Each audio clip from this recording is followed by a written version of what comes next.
Hey everybody, welcome to Will and Drew's Gaming Retrospective. You're listening to episode 137 for the week of August 15th, 2021.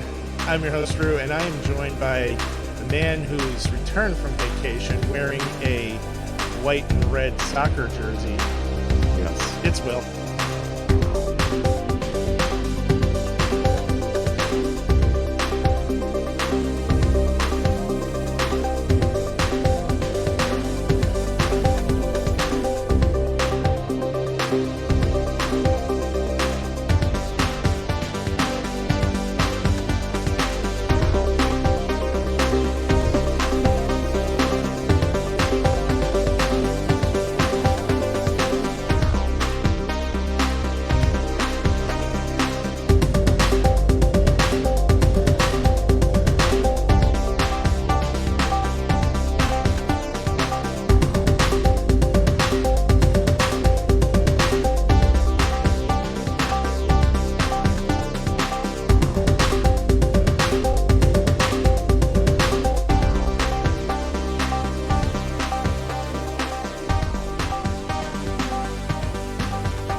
I still don't have what it takes.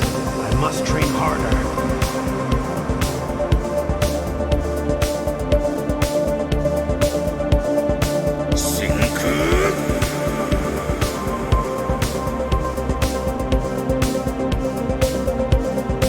This time, victory is mine.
I mean, if it's comfortable, go with it, you know?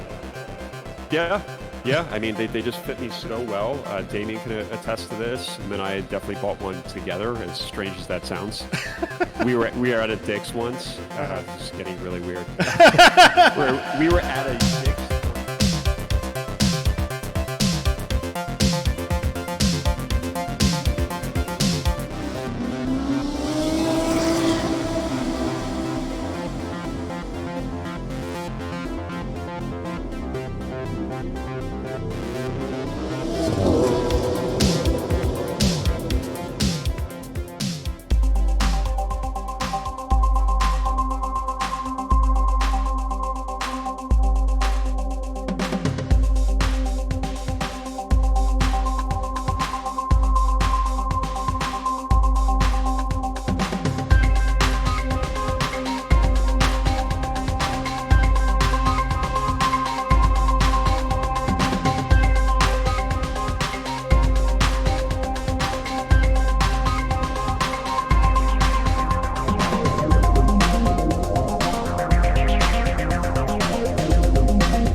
Hey everybody, welcome to Will and Drew's Gaming Retrospective. This is episode 139 for the week of August 29th, 2021.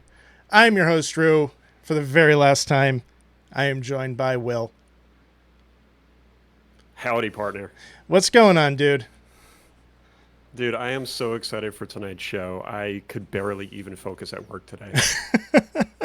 It has been a whirlwind getting to this point, man, and there's been a lot of preparation for today's episode. But man, I'm excited that Indeed. It's here, and I feel like we're having a party. We are. You know, I was saying during the countdown, it feels like we were about to go on stage, you know, kind of like when you're at a concert and you hear the music before the band comes out.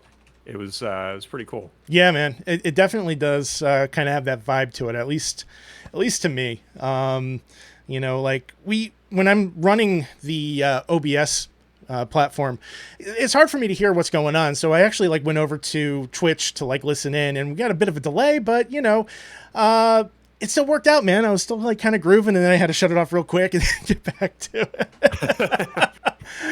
Oh my goodness. I really want to just give a quick shout out to everybody that's in the Twitch chat. Harry Banana, Epic Outro, Lost Monkey, Son of a Bitch, Geekade Chris, thank you so much for stopping by, guys. Chris, I know you have a very busy night ahead of you, and I appreciate you just stopping by and saying hello. That means the world to us.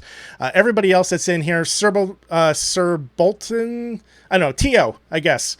Tio, I've never met you, but thank you for tuning in, dude.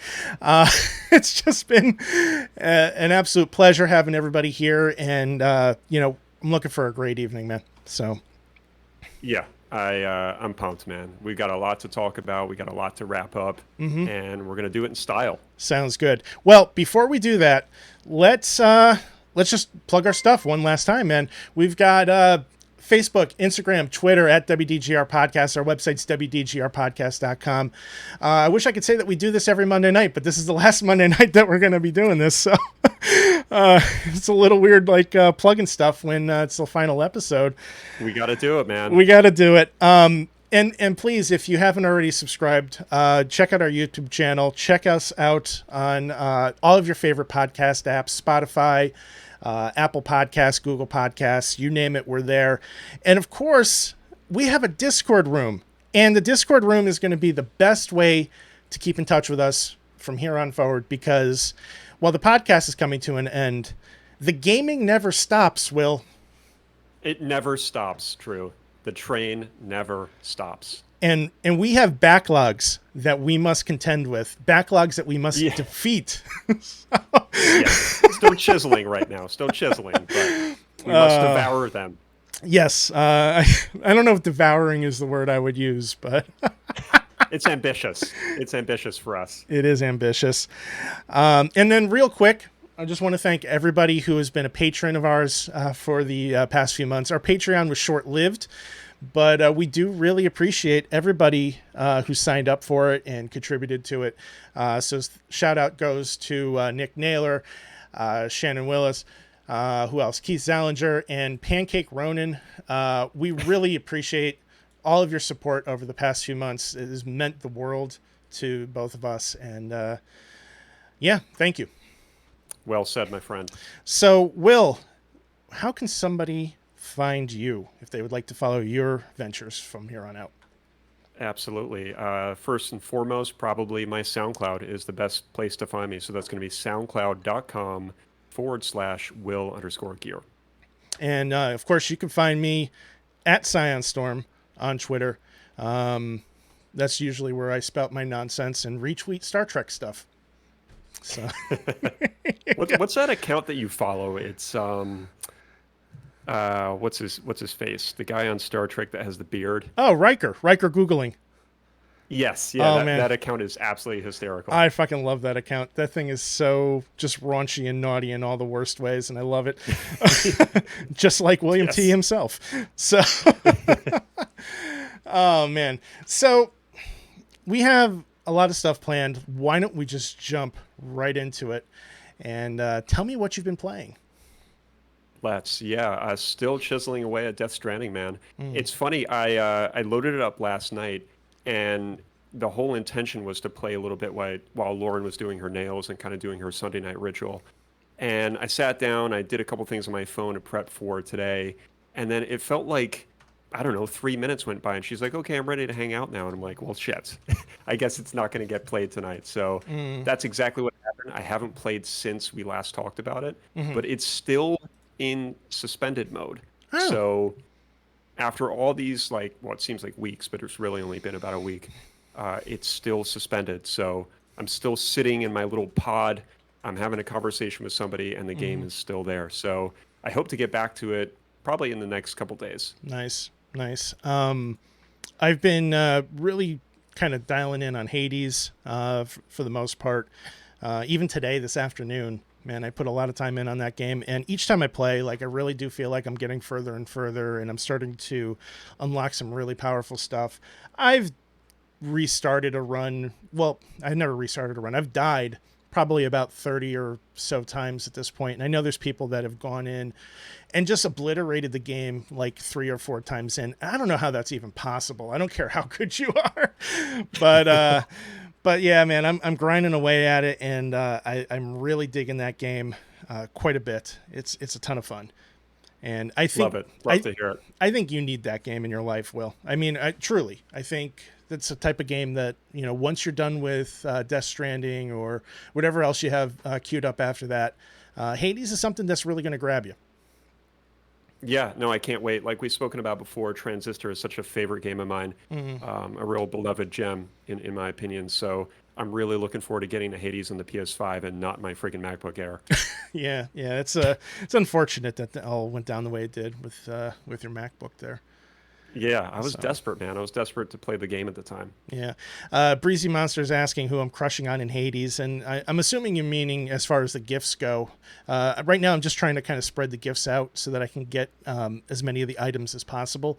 And I think I gave the dog 2 gifts, and one of them was by accident, and I actually think I might have given Hades a gift as well too, and he just like sneered at me. So that mechanic in the game, Will, I don't think I've explained this yet before, but in Hades, like, there's certain elixirs that you can give to the other gods, and I guess they have this thing where if you give somebody a gift, they're compelled to give you one back. So you get these items that assist you with your run that are on your person for the entire length of the game.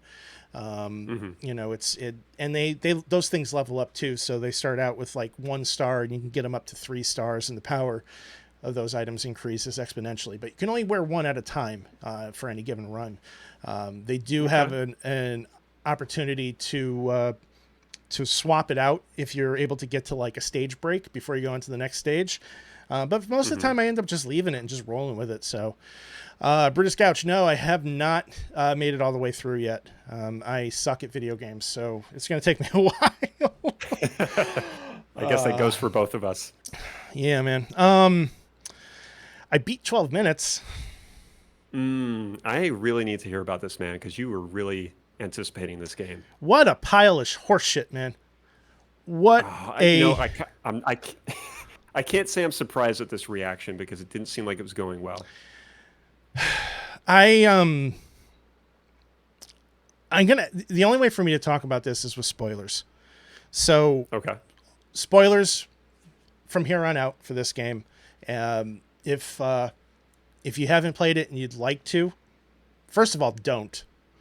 Secondly, skip ahead 20 minutes or so. Probably not even that long, but the gist of it is they make you do some pretty like ridiculous shit, like stab your wife, poison your wife, tie up a cop. Metro is meowing for some reason. Do you hear him? Yeah, I do. Yeah, I'm worried, Drew. I'm not sure if he's like getting ready to throw up or if he's going to beat the shit out of one of his toys. It really could go either way. What is this? Hold on. Full stop here. Wow. That is... Oh, yeah. That is shiny. Look at this. Wow. Look at that condensation from this H2O. Very nice. Very nice. You like that? I like that. It's my trophy. It's my trophy mug. I have a glass of whiskey. Not like I'm a PlayStation fan or anything. You? No. But yeah, so they're basically you're trying to force your character through this process of uncovering little nuggets of the truth on each loop, right? Regardless of what happens, after 12 minutes, the loop resets. If you die, the loop resets immediately. If you walk out of the apartment, the loop resets immediately. And the problem that I have with it is it's just not worth it. It's just absolutely not worth it, man.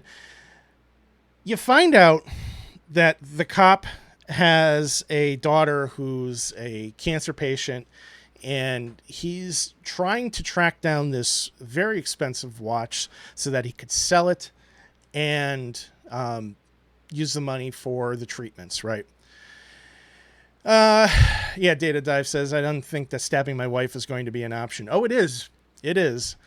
I'm still laughing at Breezy's comment. You made those decisions.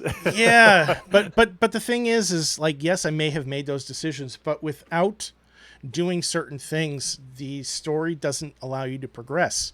So, like, in order for me to find out about the cop's daughter, I need to drug my wife. I don't think there's another way to do it. Maybe there is. I haven't found it. Right? Mm-hmm. So you go through this whole process, and then after about 35 loops or so, you find out that the cop knew her father, and he believes that she killed her father on Christmas Eve or New Year's Eve or one of those two dates. I don't even remember. It's so fucking dumb. Turns out she did, in fact, shoot her father, but she did not kill him. So I think she shot him on Christmas Eve, if my memory serves right, because he was kind of abusive and did all kinds of like crazy shit to her. And she's like had enough of it. She shoots him, and then she takes off and she leaves the state and goes someplace completely else. And a week later, somebody else double taps him in the heart and kills him. She has gone this entire time thinking that she was the one that murdered her father.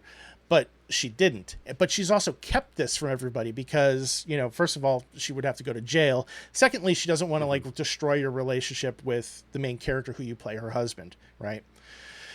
So as you start to uncover all this stuff, as we mentioned last week, your character's wife is pregnant, right? You find out that you guys are having a baby together. And that's lovely until you find out that her father had a mistress, and the mistress had a son. And guess who's the son? Guess who's the son, Will? Willem Dafoe. No, Willem Dafoe is the cop. Your main character is the son. So basically, you impregnated your stepsister. Okay. I'm going to zoom in on my face. Do you see this? Do you see this? Shameful. This is horseshit. It's complete horseshit. And then, after you find out all that, you go into like this like alternate reality where apparently everything that happened, none of it was actually true. The cop, well, her father didn't die, but you two are still like stepbrother, stepsister. Mm-hmm. The cop isn't a cop. It's her father. Her father's not dead. And he's grilling you because he's like, you can't be with her. You can't have this baby. You can't be married, all this stuff. So the father's still alive in some unexplained reason. This entire, while I'm watching this play out, all I can think to myself is this is some real David Cage bullshit. This is like Fahrenheit. This is like Heavy Rain. This is just absolute horseshit. I thought you liked Heavy Rain. I liked Heavy Rain until the ending. Okay. Well, I liked this until the ending too, Will. And now I need a drink. Cheers to terrible games. Oh my God. Or should I say disappointing games? It was a huge disappointment. And I feel bad that they got my download on fucking Game Pass. It was a waste of time. Mm-hmm. I have never felt so insulted in my life playing a video game that's supposed to be intellectual. Well, that's disappointing then. Majorly. That's disappointing to hear because I really thought you were going to love this game before you played it. Yeah, me too. Apparently Willem Dafoe was in Beyond Two Souls as well. I have not played that game. But I know Nick from Salt City Games has an obligation to play every game that David Cage is involved in, and I'm hoping that I can convince him to experience this. Even though David Cage does not have any involvement in this particular game, it just feels like a David Cage joint. So I'm really hoping that we get a Salt City Games rant, because I need that in my life too. Yeah, Damien's comment about Willem Dafoe in Boondock Saints, when he dressed up as a woman in that movie, that was disturbing. Yeah, well, Willem Dafoe's a disturbing dude, so, you know, what are you going to do? He is. He's kind of a creepy dude. Anyway, that's all I have to say about 12 minutes. Well, that sucks, man. Sounds like you wouldn't even give it a second chance. I mean, what's the point?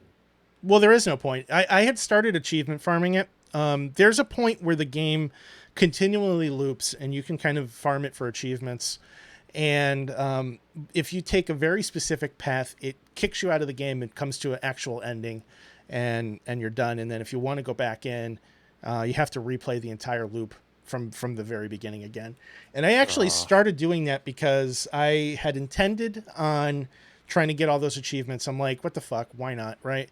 And then I realized that, you know, I had accidentally looped out to the beginning of the game, and I sat there and I started kind of going through the motions again for a moment. And then I stopped and I'm like, what the fuck am I doing? This is not worth the 600 achievement points that I'm going to get playing this horse shit.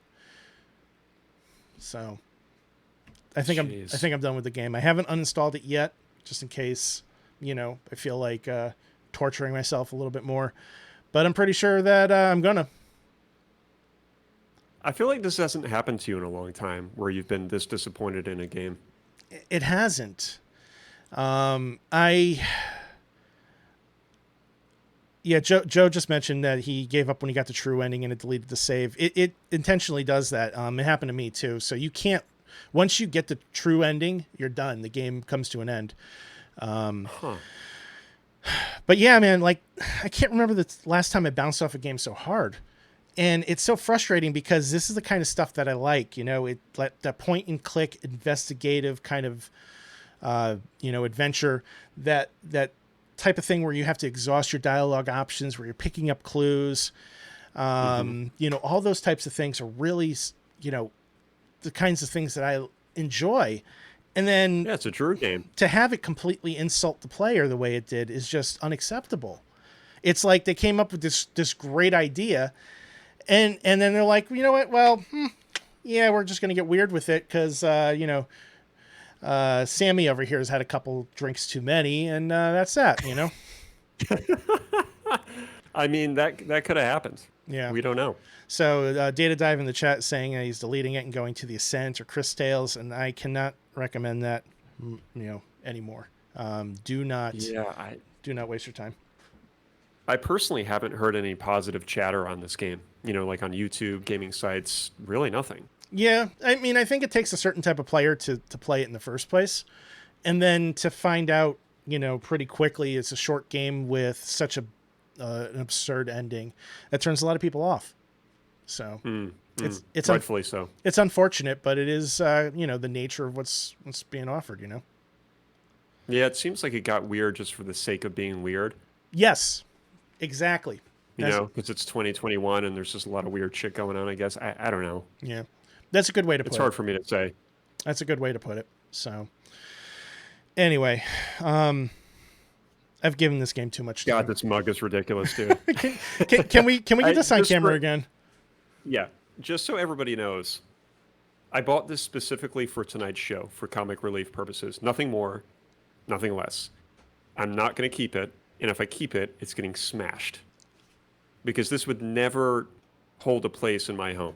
It even has a blemish on it, which I wasn't going to expose until now, but it's because this mug I'm just growing to hate as the minutes go by. And I got it because I was like, what can I do to spruce up the last show? Let me get something really gaudy and obnoxious, and I feel like I've succeeded with this.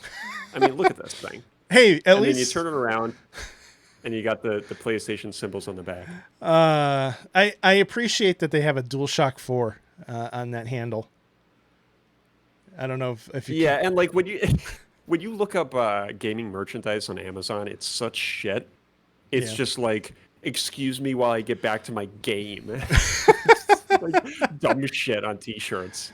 I did find this pretty cool Returnal t-shirt though. I don't know if you all can see it, but yeah, it looks good, man. Take another step back. It's kind of dark. I don't know why, because I have every single light available. Oh, here we go. Little daylight action. Yeah. Ready? Yep. Daylight, no daylight. Daylight, no daylight. The shirt I like. Oh my goodness. The shirt I like. So the shirt's getting kept. In fact, I got my money back for it because it was delivered on Saturday, and then it was in my mailbox today. So when it wasn't there, I got all fussy. I was like, I need this for Monday. And I'm pretty sure I told them why. They were just like, yeah, whatever, buddy. Dude, here's a refund and go buy it again if you want. When we did the roundtable for the 50th episode, I had purchased a bunch of shock mounts for the microphones, and they delivered it to the wrong address or something. I never saw them. They refunded me, didn't give two shits about anything, and then they sent me another set of shock mounts, and it was the wrong size. So... Oh, that's unfortunate. I still have them because, why not? But very frustrating. Anyway, we have a very extensive topic to discuss. Would you like to introduce that for us? Yes. So next topic, if we're going to stay in order here, is top 5 games we plan on beating and why. So a big theme with our show for the past 139 episodes has been never beating games. I consider myself to be an expert at it. and I know Will does too. So oh yeah. So we've earned it, man. We have the belt, we've got the allegiance, we've got the badges. Yeah, man. We've got the licenses, we've got it all. I feel like, I don't know, I know you don't watch pro wrestling, but Data Dive will get this. Whenever anybody does this motion around their waist, it means that they want a title shot and that they're going to get that title shot. So okay, we already it's have like a taunt. It's like a wrestling taunt. It's like a wrestling taunt, like if the champion's standing in the ring, you just beat the shit out of them. You jump up on the ramp and you're like, and waving your arms in front of your hips like that. Sure. So in this case, like, I don't feel like we need to do this because I feel like we're the champs, We don't I need mean, I that. feel like we've earned it, man. We have. So At this point, folks have to take it away from us because right now, exactly. it's ours. Exactly. We are the champions of not beating games. And oh goodness. It's So like once in a rare blue moon, man. It really is. well, see, this is what happens. When I beat a game, it ends up being trash. So like why would I continue to beat games if they're all bad? I mean, I gotta say, like in retrospect, no pun intended, I think that I don't know if I beat more games than you, but the ones that I did beat, I think I liked more than you did. Not that we played the same games, but I feel like I had potentially more positive reviews. I could be totally wrong on that. Yeah. But I feel like the ones that I did beat, I generally liked Yeah. for the most part. Yeah. I mean, I found overall I think like my ranking for the games that I finished was hovering somewhere around a 7. Like just overall, and I'm fine with that. A 7 is Yeah. not a bad game, but I just don't play those AAA titles to the same extent that you do. And for better or for worse, it's just the type of game that I tend not to fire up first. So Sure. that being said, I do have some AAA titles in my list of top 5 games that I plan on beating after the show. And those titles should come as absolutely no surprise to anybody who's listened to us for more than a week. So, I could probably say the same. yeah. So, Will, why don't you get us started? What is your number one game that you want to start finishing up? Sure. I'd say number one would really be Death Stranding, which is kind of ironic because I just started it and I really haven't been, sinking my teeth into it properly yet. But I really want to stick to playing it because I don't want to do what I've been doing this whole time, which is starting a new game while I'm already in the middle of another one. So at this point, I've already kind of crossed that line. So I don't want to take that step back. So I'm committed to this right now. I want to beat it. I want to find out why this game is intriguing to some people. And it's a Kojima game. Like I've said several times, this is a game that I feel like, I owe it to myself to play it. I owe it to myself to beat it. And I am intrigued with what I've played so far. So I really want to ride this to the end. And after that, I mean, do you want to go back and forth with these, Drew? Or do you want me to kind of run through? Let's go back and forth. I had a video queued up, and for some reason it's freezing up on me. Oh, there's the Death Stranding waves. Okay. Some of these videos were running pretty poorly before when I was running my tests, so I don't know what's going on because this same exact video was used last week and we had 0 issues. I don't know. Yeah, so I think for me, my first game on my list is actually Hades, and that's because I am so entranced with this game right now and everything that it brings to the table. I can sit down with it for 20 minutes and put a dent in a run and make progress that's meaningful without having to try to remember where I was last time, worry about trying to pick up on storyline beats or things like that. The only downside to splitting up a run is maybe you're trying to cater towards a specific god with the booms that you're choosing, and perhaps you forget when you come back to it and you start picking ones that are maybe not so much synergized, with the rest of the boons that you have. So that's really the only downside. But the benefit is if that does happen and you end up dying pretty quickly, it's not hard to get back into another run. You go back to the palace, you talk to a few people, you upgrade your stats, you switch weapons, and then you're back at it again. And I played this afternoon for a couple hours and I really enjoyed it. And this game has just really got its hooks in me. And I'm going to stick with it, I think, because I'm really enjoying it. It doesn't feel like work. It doesn't feel like a chore. I feel like I'm making progress. I feel like I'm getting better at it. And it's just fucking fun. It's just a fun That's so game. key, man. That's so key. When you mention the progress or feeling like you're making progress, it's something that we don't find as often in a lot of these big games that, are getting released these days. So, and I think the pacing too, the pacing is really on point, just looking at this gameplay once again, it seems like something that you can pick up and play for half an hour to an hour, make some good progress, and then, call it a night. So I think that's a really attractive, sort of characteristic Yeah. about Hades. As Breezy says, the soundtrack is indeed awesome, and it's worth your time, man. And like some of the more difficult levels, like the map that you're seeing on the screen now, that could potentially be a little bit longer depending on how many waves of enemies there are and how strong the enemies are, if it's, armored or unarmored or whatever the case is. And that could take, it could take a minute, it could take 10 minutes to get through.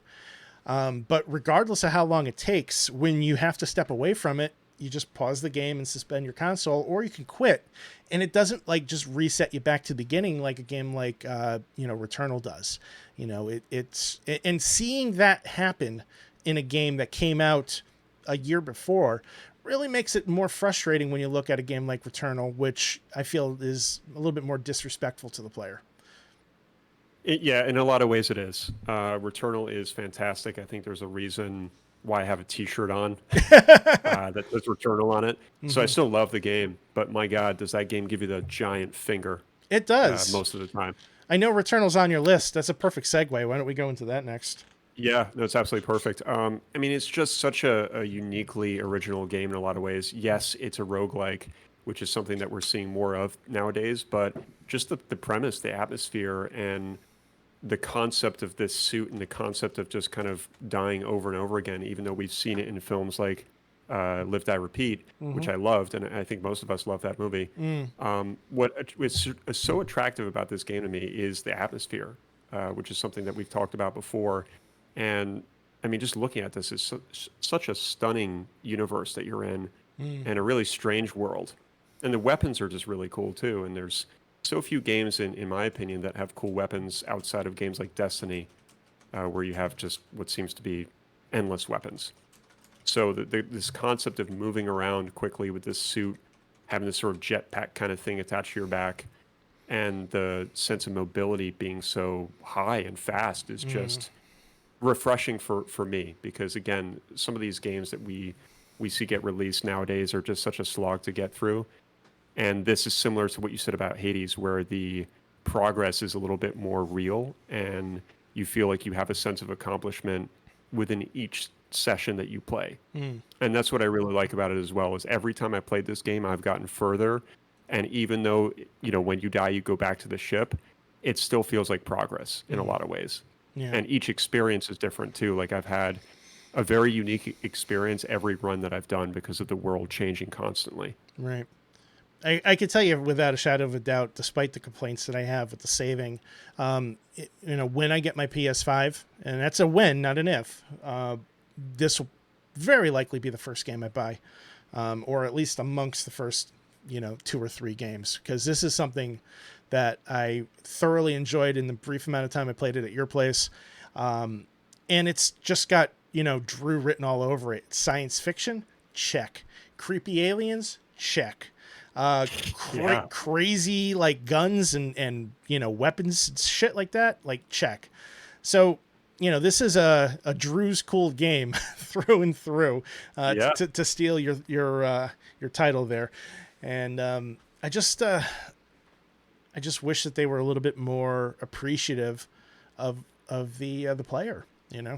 Yeah, it's not very forgiving, and this combination of having a very immensely satisfying but also immensely challenging sort of gameplay loop is really attractive. But at the same time, you get that middle finger when you don't want it, and sometimes it really sucks, because you could be having such a good run and then you walk into a room and there's 80 enemies and you're just like, how could anybody beat this area? Like I remember saying that out loud so many times. I was like, this is impossible. Right. And of course, it probably isn't, or maybe it is at the level that I'm at right now, or the weapon that I happen to pick up. But those moments can be really infuriating, but they still keep you coming back. And then eventually you just give up to the torture and you're like, I can't do this anymore. Yeah. And then you have to take a break. With these types of games, it's usually fairly easy to determine whether you're being outclassed by weaponry or by skill. If you're shooting this enemy with a gun that's doing 0 damage, then like perhaps you're just not up to the talent or to the you're not up to the task gear wise yet. But if you're like putting a hurt on this thing and you're seeing his life bar drop and then you just get slaughtered out of nowhere, like that's a recognizing a pattern, or perhaps you don't have the skill yet. These games usually make it fairly obvious fairly quickly. So. Yeah, and as much as I would hate to say it, and I think Patrick would probably appreciate this, but there's a sort of get good element to this game, and I can appreciate that to an extent because most of the times that I've died, it's mostly been my fault, and the times where it feels like it isn't, it probably still is. So a lot of it is just getting better and understanding mechanics and when to do what and what gun to use and where to go and where not to go. And, sometimes it's just like opening up a door, and if you see 8 enemies and you're not ready, then go back through the door, let it close, and then pick them off one by one and just kind of tease the door and let it open a little bit, shoot, let it close, pull away. So sometimes those sort of sensible mechanics and planning that your brain wants to do, you just have to listen. You have to listen to your common sense. Right. Absolutely. Let's see here. What should I go with next? Let's stick with the space theme and the horror theme. Halloween is right around the corner. It's time for me to play Dead Space 2, Will. Yeah. I saw this on your list, and I kind of scratched my head. I was like, why this game? Well, there's a couple reasons. I've been trying to go through the Dead Space games slowly. I played Dead Space 1 to completion last October. And this October, my intention is to play Dead Space 2.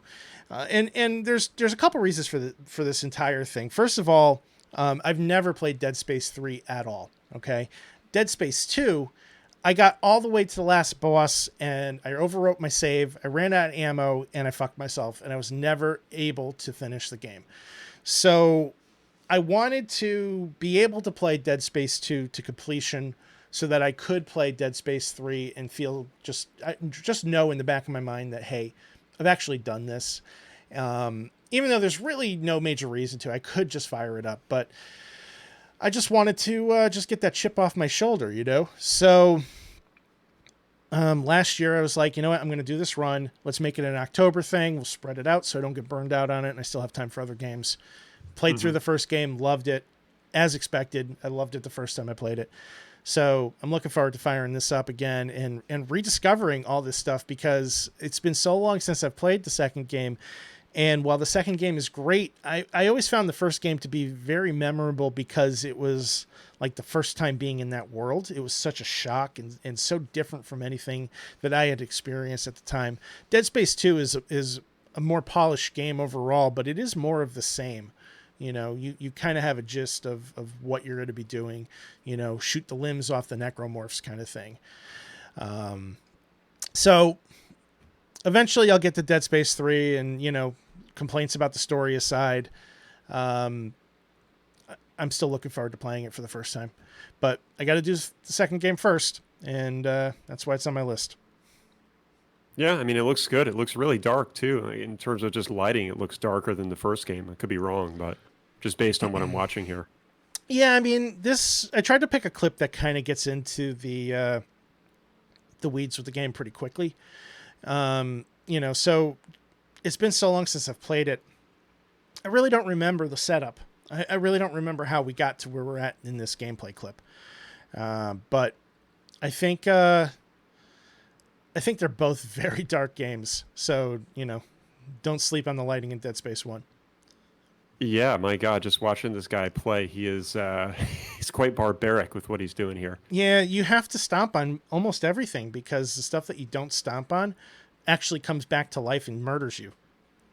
Oh, so, yeah, is that a thing in PS1 as well? Yeah. Yeah, it is. I don't think I knew that. Uh-huh.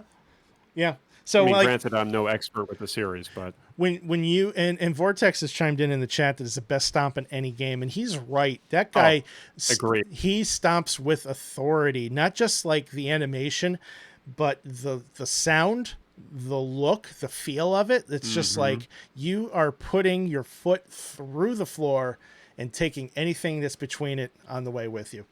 True, I can hear it right now. Like even just when I played Dead Space 1 on PC years ago when it first came out, that was one of the first things I did, and I was like, holy shit, the sound of this stomp and the sound of Isaac through his helmet was just incredible at the time. Yeah, It still is.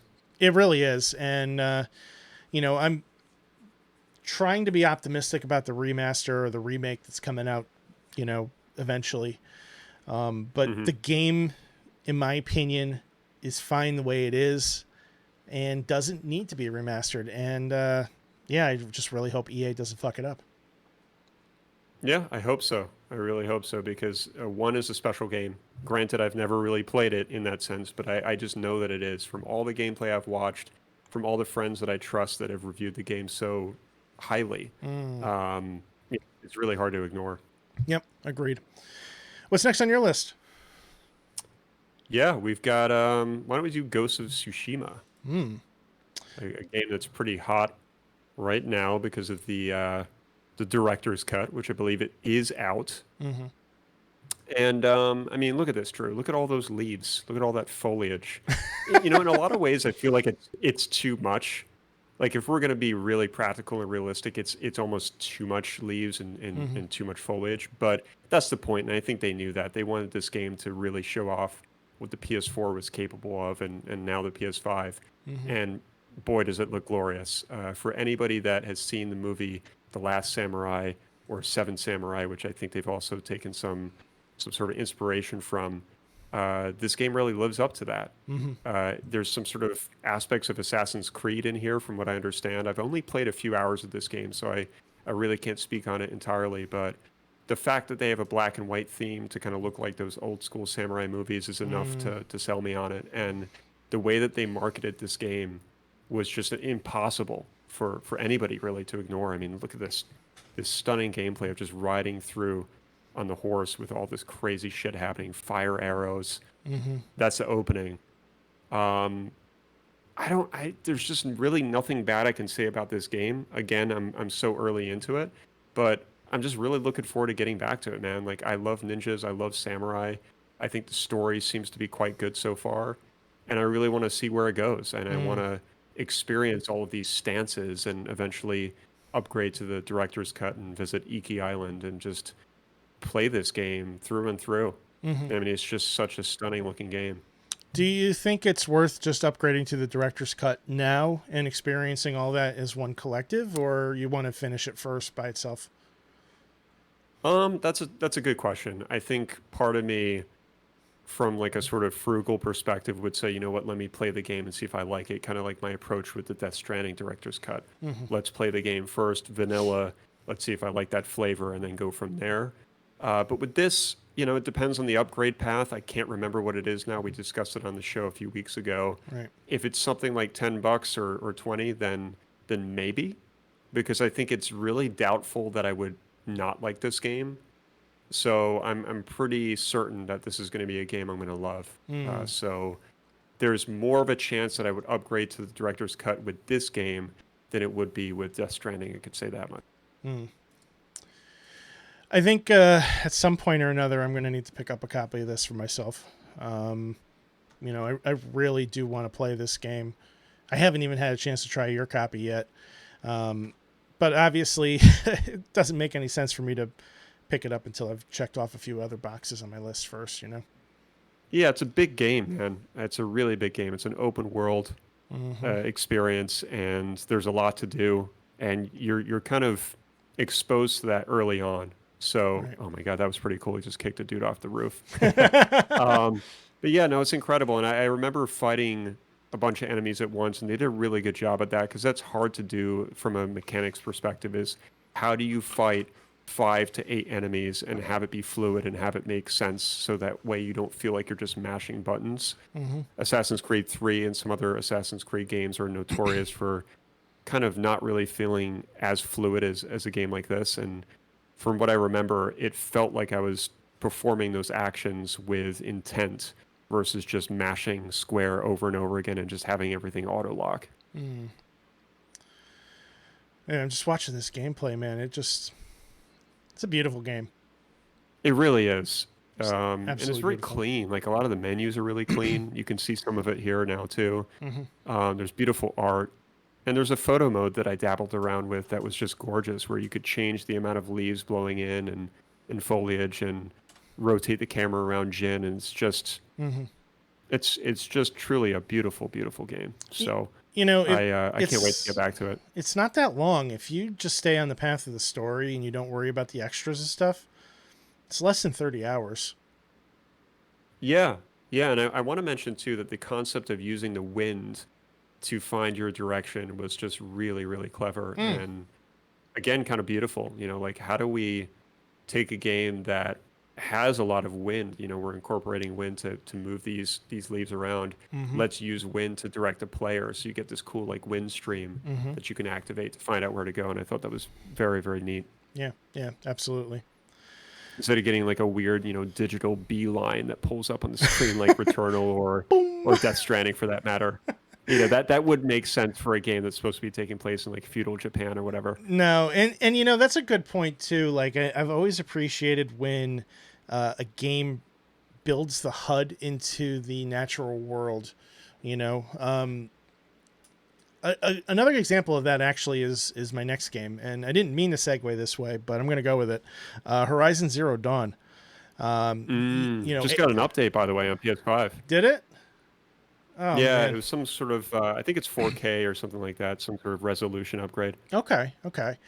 Well, in Horizon Zero Dawn, Aloy has an earpiece called a focus, which she can use to kind of, well, focus on things. And, Yeah. sometimes it's just as simple as helping her determine like a weak spot on an enemy, but it could also be used to dictate, direction to travel in to get to the next thing, and just it bothers me that I haven't finished this game because I was so in love with it, so entranced with it. And at this point, it's been so long since I've played it that I don't even remember why I stopped in the first place. But every time I sit down and I just watch the videos of it, I'm just overwhelmed with the sense of wonder and joy that this world brings me. As desolate as it is in some ways, it's magical in others. And the story is, science fiction through and through. And while I never got to the point where I knew with absolute certain what was going on, they had been dropping hints for a long while, and I have a pretty good understanding of what's really happening in the story. But like we're in today's world, we're seeing more and more female characters portrayed as badass, capable women, and it's something that we've talked about in the past. And what I liked about this game, in particular, is the fact that it doesn't matter that Aloy is a badass woman. She's just a badass, and she's more badass than everybody else. She's just an incredible character. She's a role model for men and women, and just the type of character that I think people should really look at as like the type of person they want to be. She stands up for what's right. She does the right thing. She's complicated. She has her reasons, but there's nothing like, insidious behind her motives or methods. She's trying to find out what's going on in the world, why things are happening the way they're happening, and she helps out as many people as she can along the way. And I think that's admirable, It is. It is. I think you touched on a really good point there. She's very relatable to a lot of folks that are playing the game and realistic, in the way that she communicates with people.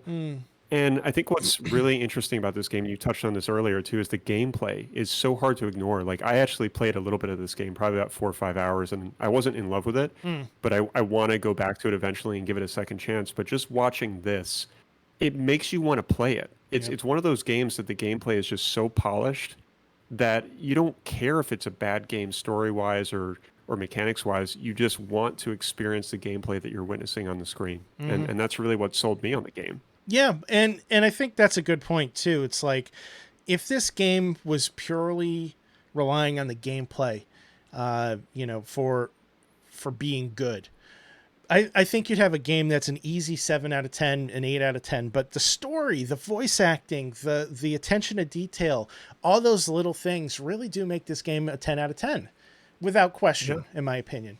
And, I owe it to myself, I owe it to the developers, and I owe it to everybody who's been listening to me talk about this game for 139 episodes to finish it. So I'm going to try to make some time for it, man. I don't know when, but I am really going to try. Yeah, and you know that I'm a big fan of meaningless details and just like looking at these glowing cells on her body. I'm just like, man, this is so cool. Like the 5-year-old just comes out inside of me. I'm just like, I want glowing cells on my body. I want to experience that. But I mean, it's just, it's a very polished looking game, man. And I think Guerrilla just did a fantastic job developing this game. There's just no doubt about it. So again, I want to give it a better chance. I just don't know when either. There's a lot of attention to detail. I'm sure you're probably seeing her running around through this grass that kind of has like a red color to it. If you crouch in that grass, you can hide, and the color of the grass is the same color as her hair. And it's just that minor detail that I think really goes a long way. You don't really realize it until you're like trying to hide from one of the robots and, robot dinosaurs. I mean, come on. Fucking robot dinosaurs. What else do I need to say? Yeah. And another point too is like they did a really good job with the weapons and the movement. It's really hard to feel good about shooting an arrow and have it feel very fluid while you're running around and stuff. So to kind of do it the way that they did with adding this sort of, dead eye mechanic that you see in Red Dead with this sort of slow motion aspect. I mean, it's great that they did that because again, when you have a bow and arrow in a game, sometimes it's really awkward and it doesn't perform well, and it performs extremely well in this game. Absolutely. And, the bow and arrow is the main weapon, but it's not the only one. You have, there's like a slingshot, there's bombs, there's traps you can lay. If I'm not mistaken, there's a crossbow as well as a regular bow and arrow, and the crossbow behaves differently and has different effects. And the arrows that you use too, like you could craft arrows that have a fire effect or an ice effect or, poison. And there's all these different types of things that you can kind of cater to your play style. And the game does force you to choose. Like you can't run around with all of these things at your disposal at once. You can only carry 4 weapons at a time, and you can only have 3 different types of ammunition, even though you may have unlocked, 6 different types of ammunition. So it forces you to stop and think. And yeah, you can go into the pause menu and switch it up, but at the same time, it's really easier to just kind of go in ready for whatever you're about to face. Plan your attack. Don't just run in and just shoot everything and hope for the best. Plan it out. And it's a tremendous game, and I think if you were to give it some more time beyond the 5 hours that you played, I think you'd be hooked. Yeah, I think so. I need to give it a fair chance. You know what's funny too, Drew, is PlayStation 5 has this feature where if you hit the PlayStation button on the controller, it'll pull up game news about the games that you own. And it'll pull up news when there's actual news on the game. So for example, there's news right now on this game having an update. So when I hit the PlayStation button on the controller, you see like a little ad for that particular piece of news on your screen in the form of a card, is what they call it, bottom left of the screen. How cool. And when I first got the PS5, there was some news on this game. I don't remember what it was, but they kept showing a face of a character that I hated. And I was like, how the fuck do I get rid of this? Yeah. And every single time I'd hit the PlayStation button, I'd see this dude with this like mohawk kind of haircut. And I think he's kind of a significant character in the game, but I can't remember why I hated him, but I remember that really pissing me off. I'm pretty sure I know who you're talking about, and he's pretty pivotal. So if it's the same person, I'm thinking it is. Yeah. I'm sure. Yeah, I'm sure he's a pivotal character for. So what's next on your list, man? I would say let's go Gravity Rush 2. One of these days I'm going to play this. Yeah, another gorgeous looking game. I've spoken about this game several times on the show, and I mean, just look at it. Again, I'm really attracted to these sort of anime cel shading looking games, and this is something that is at the top of the list.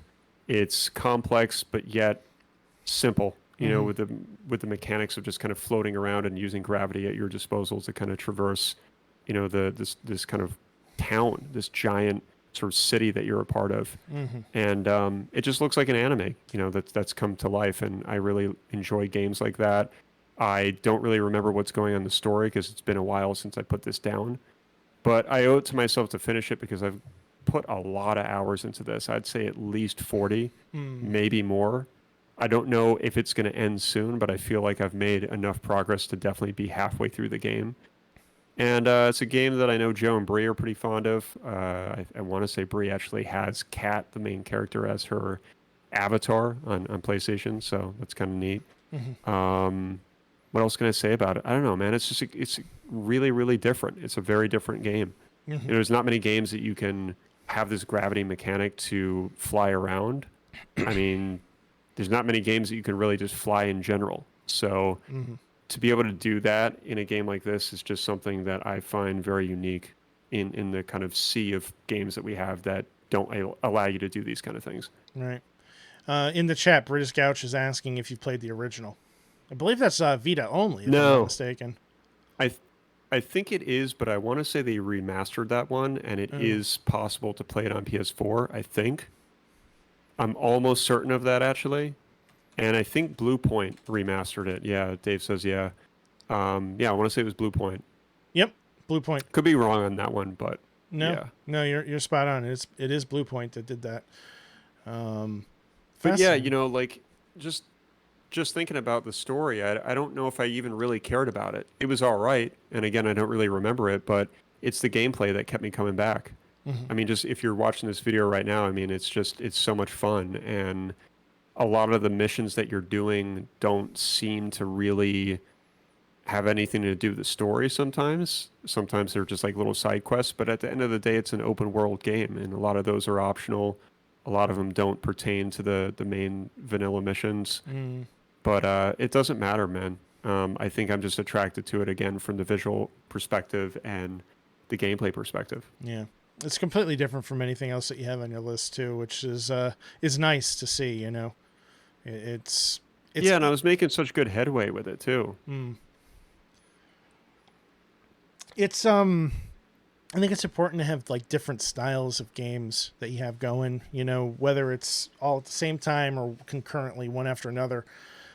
It's easy, especially with this whole AAA mindset, to get in a trap where you're just playing the same game over and over again with a different coat of paint.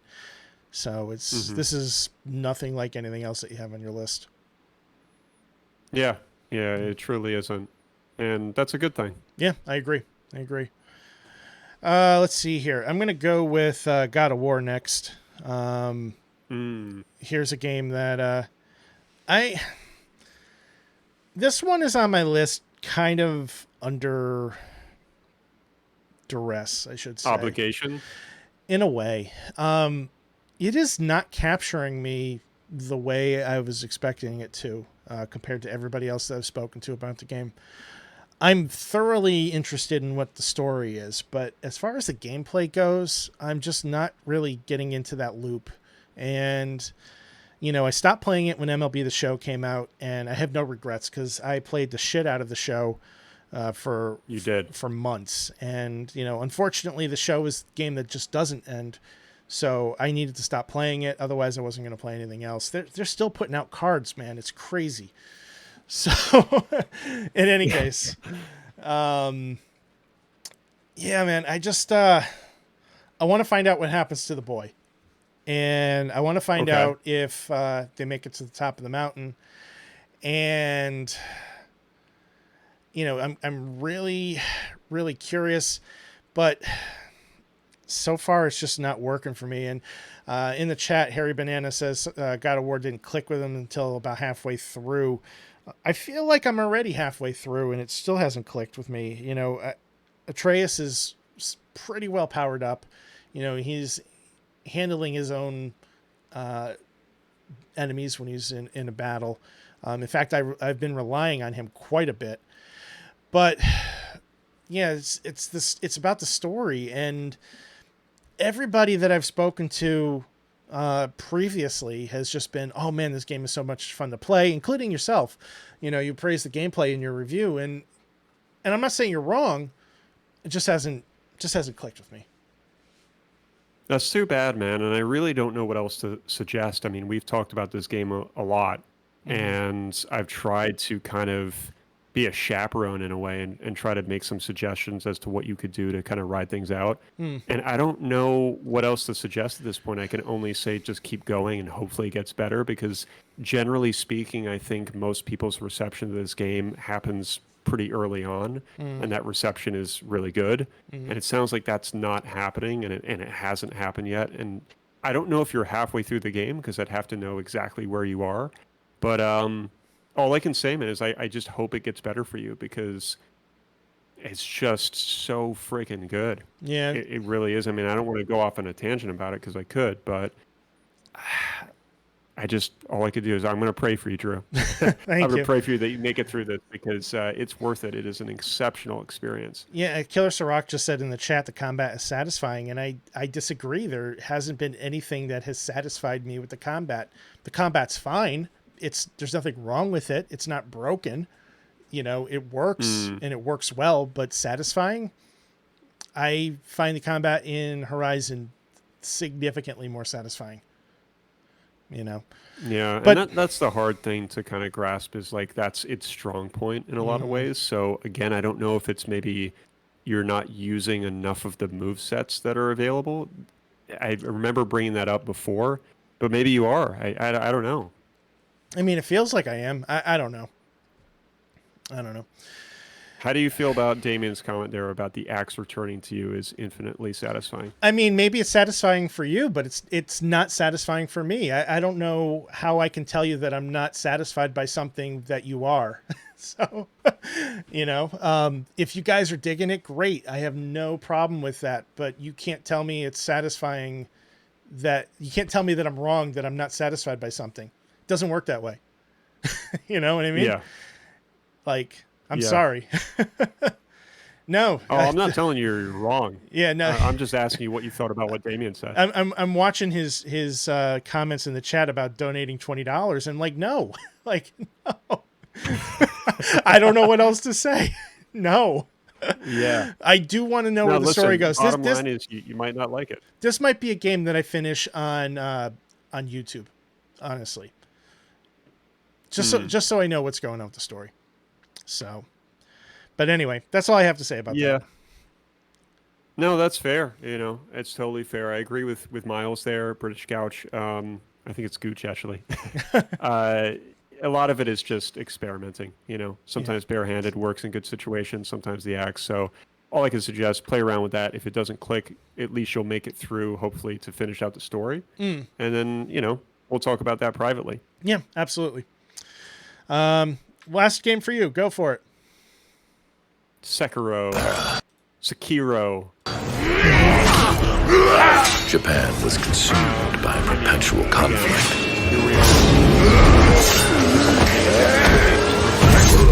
Teased. I was over the moon about it. The gameplay is just terrific. The difficulty is tough as nails. It makes you want to cry, but I don't care. I owe it to myself once again to finish this game. I just have to get past a specific boss that is just brutal, man. There have been times where I was just like yelling at Lauren for no reason. Like I'd be done with the game and I'd just be angry with her, and she's like, "What's your problem?" Like, I don't fucking know. So that's never good. But I'm passionate about the game because I really enjoy the gameplay. It's very similar to Returnal. The gameplay is so good that it sort of outweighs the moments where you just want to cry your eyes out. And a lot of it is a get good mentality, which is good and bad. There are aspects of that mentality that I can't stand. And I feel like it's unplayable at times to have to work through things over and over and over again until you can actually make some progress. Again, I appreciate it, but sometimes, like my time is valuable and I don't want to have to fight a boss 50 fucking times before I can beat them. I think I have my limits. The older I've gotten, I'm just like, what, if I have to fight a boss like 10 times, maybe 12, then I can justify that. But in Sekiro, man, like I remember fighting the butterfly lady, I want to say. Like, it had to have been at least like 20 to 30 times, maybe more. And I felt like absolutely amazing when I beat her, but at the same time, I was so mentally drained that I didn't even want to play anymore. Mm. So, is it rewarding? Of course it is, but that reward comes with this sort of emotional exhaustion that is enough to make you just say, you know what, like I don't know if I'm ready to get to the next boss Mm. because it's going to be even harder. So, am I kind of complaining about it? Maybe, but it's for good reason because again, the gameplay is so good with your Mm. average enemies and the traversal of this world is fantastic that when you run into some of these bosses that are just almost impossible, it really makes it hard to kind of press on. Yeah. So I hope that with the sort of hiatus that I took, I'll come back stronger, but it's probably going to take some time to, kind of polish off the rust. Yeah. In the Twitch chat, we got a lot of love from Nintendo NJ for Neo 1 and 2. And I've heard a lot of people talk about those games very positively as well. Have you played either of the Neo games by any chance? No, I was a fan of the Ninja Gaiden games, and I like what Team Ninja does, and I think they're behind Neo, if I'm correct on this, but they didn't really appeal to me. I know they have a similar difficulty as Mm. Sekiro, from what I understand, and so did Ninja Gaiden, so that's, something that you have to expect from Team Ninja, but the first one seemed a little bit intriguing, but the second one just seemed a little bit too, I don't know. I couldn't put my finger on what was unattractive about two for me. Hmm. Yeah, I mean, I've never played either one of them, but from what I've heard, it sounds like they have their own spin on the Souls-like formula, and it might be worth checking out. At least watch a couple videos to see if that's something that you'd be into, and maybe Nintendo, you can show Will the light if if that's something that you feel passionately about. So, all right, so I'm gonna go on to my final game, which we're going to go a little old school with this one. Let's talk about Chrono Trigger. That's going to be a game that I have been wanting to play for 20 years, right? And I have a copy on the PlayStation. I have a copy on the DS. But now I have a copy on the Super Nintendo, thanks to big fan of the show, Son of a Fitch. And I also have a Super NT from analog.co. And motherfucker, that's going to be the first game that if I play on that Super NT. It's going Yeah, to... can you tell me about the Super NT? I apologize if you talked about this on the show, but I don't know if I'm 100% familiar with this acquisition that you managed to get here. So, first of all, I received it on Saturday. I have yet to open it because for a combination of reasons, but basically it boils down to time being the main one. And I really want to film an unboxing video for it. And I just haven't had the time to do it. So the Super NT is a FPGA replica of a Super Nintendo. It runs the games using essentially original hardware, which means all the faults and pluses and minuses that go with it, but it outputs it as HDMI 1080p. And they are just absolute gorgeous systems. You could take your controller from your Super Nintendo, plug it into the front of it. You take your game, you hook it up, put it right in the top of it like you would a regular Super Nintendo. The only difference is it's got HDMI out and it has firmware updates, and that's really it. And the version of Chrono Trigger that we're using on the stream right now is just the PC version. It was the best quality version that I could find that wasn't 4.3 and grainy as fuck. So we're using an improper version for this discussion, but regardless, the Super NT, when I do open it up, I think is going to be a wonderful thing, a wonderful addition to my library. Very much looking forward to using it. But Chrono Trigger is just one of those legendary RPGs that has a lot of love. It's got a great soundtrack. It's got likable characters. It's got a fun battle system. And, I've started it half a dozen times, never finished it. Well, I'm going to finish it. I'm going to actually play that game from scratch. And I'm going to beat the shit out of it, man. I love the ambitious attitude, man. I'm going to hold you to it. Killer Sirach is asking if I've given up trying to play Breath of the Wild, and that is not the case. I just we had to come up with 5, and Breath of the Wild is not my my top 5 at the moment. So Yeah, that game terrifies me just due to the sheer size. yeah, absolutely. So that's our top 5 list of games we plan on beating and why. Yeah.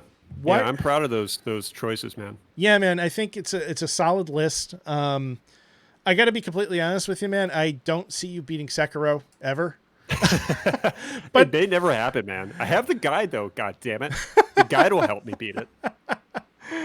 But maybe you could prove me wrong. You know, like I probably never going to beat Horizon or God of War. So let's just be completely honest with ourselves, right? Yeah. I mean, it's an honest list. I think there's a couple games on there that are certainly ambitious, but you gotta challenge yourself a little bit. Yep, absolutely. So, Will, why don't we take a short break? This isn't something that we normally do in a stream, but we still have a lot more to talk about, including a massive mailbag section.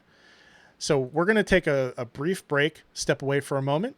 We'll be back in, 5 minutes? Yeah. All right. 5 is good. Sounds good. We'll see you guys shortly. See ya.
All right, folks, and we are back. Thank you for tuning in to Will and Drew's Gaming Retrospective, episode 139. If you're just tuning in or you came in late, this is our last episode ever. So thank you for joining us. Everybody in the Twitch chat, thank you so much for making this conversation a blast. Will, How's that PlayStation mug doing? Oh my God, it's almost empty, Drew. But you know what? I have this gargantuan beast, this Bear Grylls gallon of water Oh my God. that you would only need for survival purposes. But everybody thinks that you have to drink a gallon now. But I have this on deck. So when this hideous trophy mug gets low with the blemish, don't forget the blemish, I'm going to be refilling it and continuing to sip out of it like it's mint water, which it certainly isn't. It is filtered Brita water. I have this slightly smaller bottle of water, which I want to say is 32 ounces, if I'm not mistaken. And I do love this bottle of water. I drink quite a few of these a day. But in lieu of a gaudy PlayStation mug, I have a bottle of whiskey. Nice. What do you have there? So it's a Sam Adams American whiskey? Yeah, so let me bring this up on the screen here. Of course, unfortunately, Discord flips my camera the wrong way. But it is a American whiskey made by Berkshire Distillery, and they did a partnership with a number of breweries in the Massachusetts vicinity, one of which was Samuel Adams. And I had an opportunity to taste this at the distillery a couple weeks back, and it is surprisingly nice, man. It's very smooth tasting. I can't say that it necessarily tastes like a Boston lager. I guess what they do is they age the barrel or the whiskey in one of the Boston Lager barrels just before they bottle it, and it's supposed to add a nice flavor to it. And I will say that it's kind of makes it a little bit more mellow.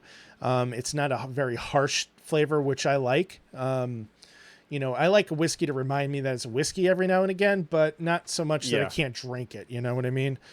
So right, good balance. Yeah, so this has been pretty enjoyable. I just opened it up for the first time for tonight, and I topped off my glass once. I don't plan on getting too crazy, but I'll probably finish this glass now that the ice cube is melted and it's mostly water anyway. This reminds me of our first few episodes. I'm sure, well, there's no way you would have forgotten the fact that we used to do beer reviews, which was really short-lived. So for folks that are new to the show and maybe the ones that aren't but never listened to the first few episodes, we did a few beer reviews, and that was supposed to be part of the whole cadence of the show. Yeah. And let's just say that didn't last long. It was awkward. It was awkward. Like, how do you pivot from talking about Will and Drew's gaming retrospective and be like, so what are you drinking today, Will?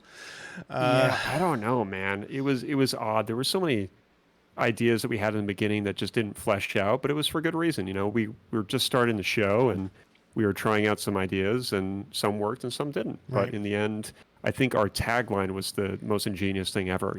Two guys with no time in the game talk about gaming. Was literally, it brought a smile to everybody's face that I encountered, and I told them what our tagline was. And even if I didn't tell them, they would see that and be like, that's really, really good. Yeah. And I think it's really relatable, to the gamer that's living in their sort of early to late 30s. Yeah. Yeah. I mean, it's real life, a lot of adults that are our age, they grew up with gaming. They remember the days of just plowing through different games because, life wasn't getting in the way. But now if you sit down and you have an hour to play a game before bed, it's a good day. It's a lucky day, So, well, we have asked our wonderful Discord community to send us some questions for our mailbag. And we thought that one of the better ways to kind of wrap things up is with one final mailbag, very kind of laid back, chill approach to it. And it gives you guys an opportunity to ask us some questions about, what's next, what the future holds for us, collectively and individually, and just have some fun, with some last questions, So let's just open up that mailbag and dive in. What do you think, man? I'm ready, man. All right. So are we starting from the top, or are we kind of working our way around? What's the plan here?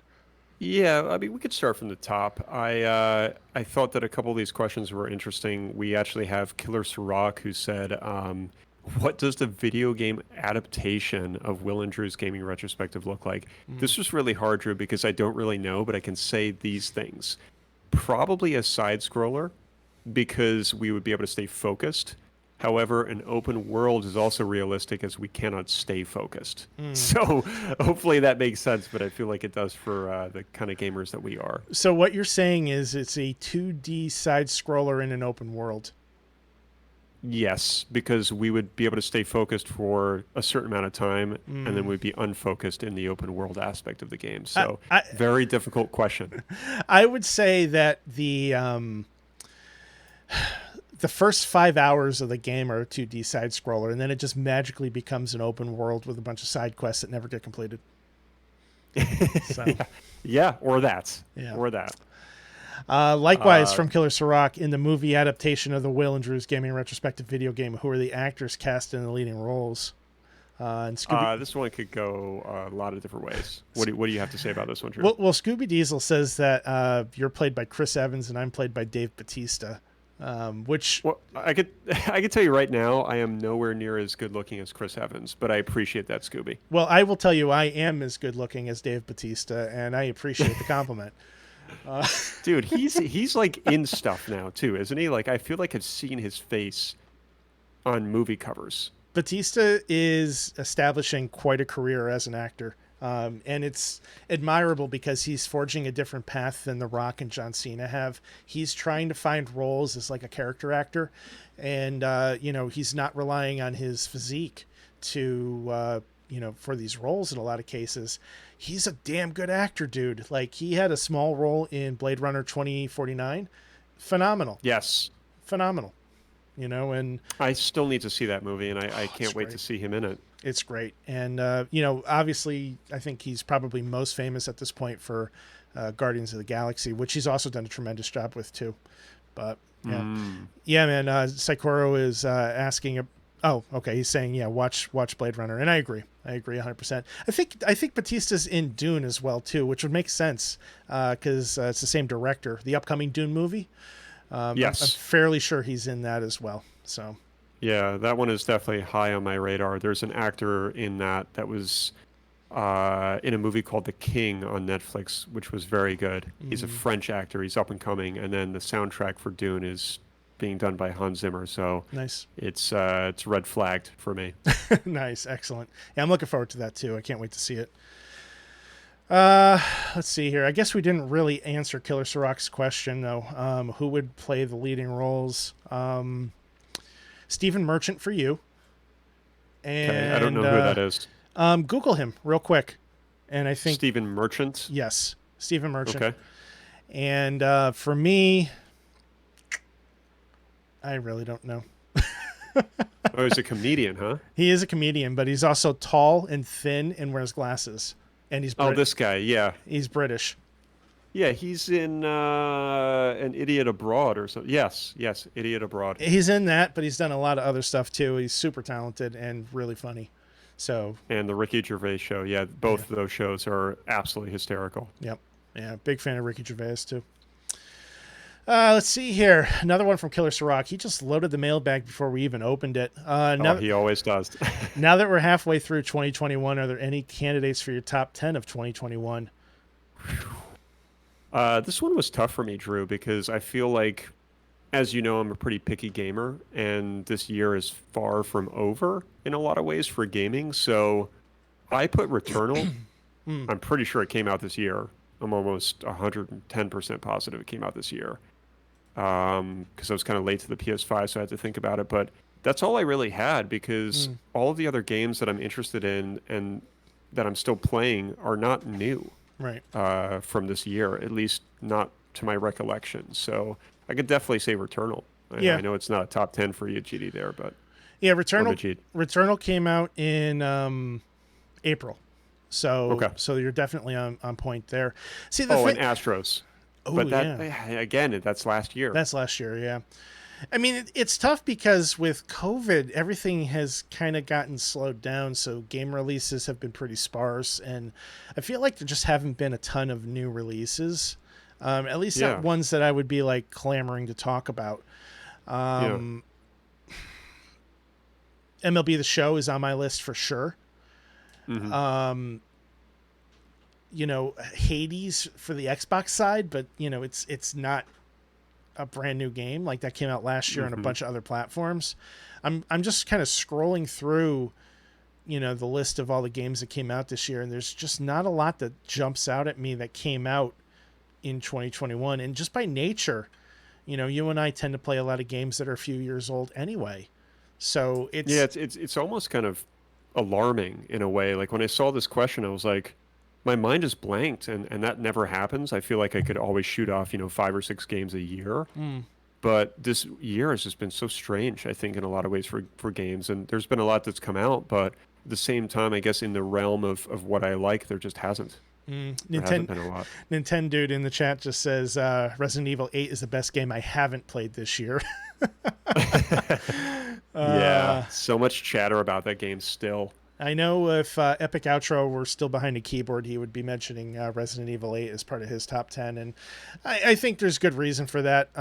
Just the Resident Evil games, I don't have the background or the experience with to really say that, Let's see here. Let's move along. Question for me. Microsoft Flight Simulator doesn't have an accurate representation of my garden. Do I plan on suing the developers of the game? This is just hilarious. Oh, God. Man. Killer Sirach is one of the funniest people I know, and I'm so blessed to have him as a friend.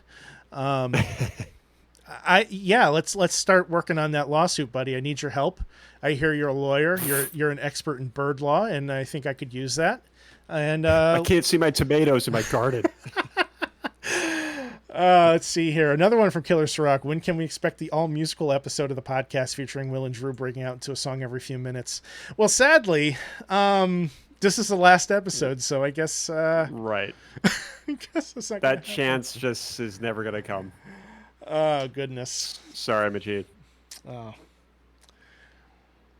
All right. We have from Joe Donuts, with the podcast ending, you can endorse one podcast for us to replace you with. Which podcast is it and why? For me, Drew, this one is definitely Sacred Symbols from a gaming perspective. I think it's a fantastic show. I've mentioned it a few times on the show before. They're still running strong. I don't think they're going anywhere. I think it's really an excellent show. Those guys are blessed with the gift of gab when it comes to games, and especially PlayStation games, which is sort of what the show is centered around. I have a lot of respect for Colin and what he did for IGN. I don't really care about some of his controversial matters, so that doesn't matter to me. And Chris, who's one of the co-hosts on the show, is just excellent. He looks like he's 12 years old, but man, the guy possesses so much knowledge on games, and he is just so eloquent with how he describes things that I feel like it resonates really well with me. So I love that show. From a non-gaming perspective podcast, I'd say probably Making Sense by Sam Harris. Tell me about that. Yeah, so Making Sense by Sam Harris. Sam Harris is I think he's a psychologist. I can't remember what his exact title is, but he's an author, want to say psychologist, and a podcaster. And he's just a really fascinating individual that has a lot of really kind of intricate perspectives on the world and a lot of issues that we face. And I really like listening to it to kind of get an idea of what he thinks about, say, what's going on in Afghanistan right now, or COVID, or minimalism, or whatever it may be. And he has some really interesting guests on. And it's kind of like Joe Rogan, same kind of concept, but I think at this point everybody gets a little bit sick of Joe and what he's doing on that show, at least from the sort of feedback I get. So it's refreshing to kind of watch and listen to something that is a little bit, of a break from some of the sort of Rogan empire. So that's why I like that show. And Sam Harris he's just such an amazing person. Interesting. For me, I had a hard time coming up with an answer for this one initially because, with this show, I've had an opportunity to make a lot of friends in the podcasting community, and I would feel like a terrible human being if I didn't mention some of those guys. Pat and James from Retrospectives, the guys over at Salt City Gamescast, and they've become a big part of our community as well. And, I'm big friends with the guys over at geekade.com.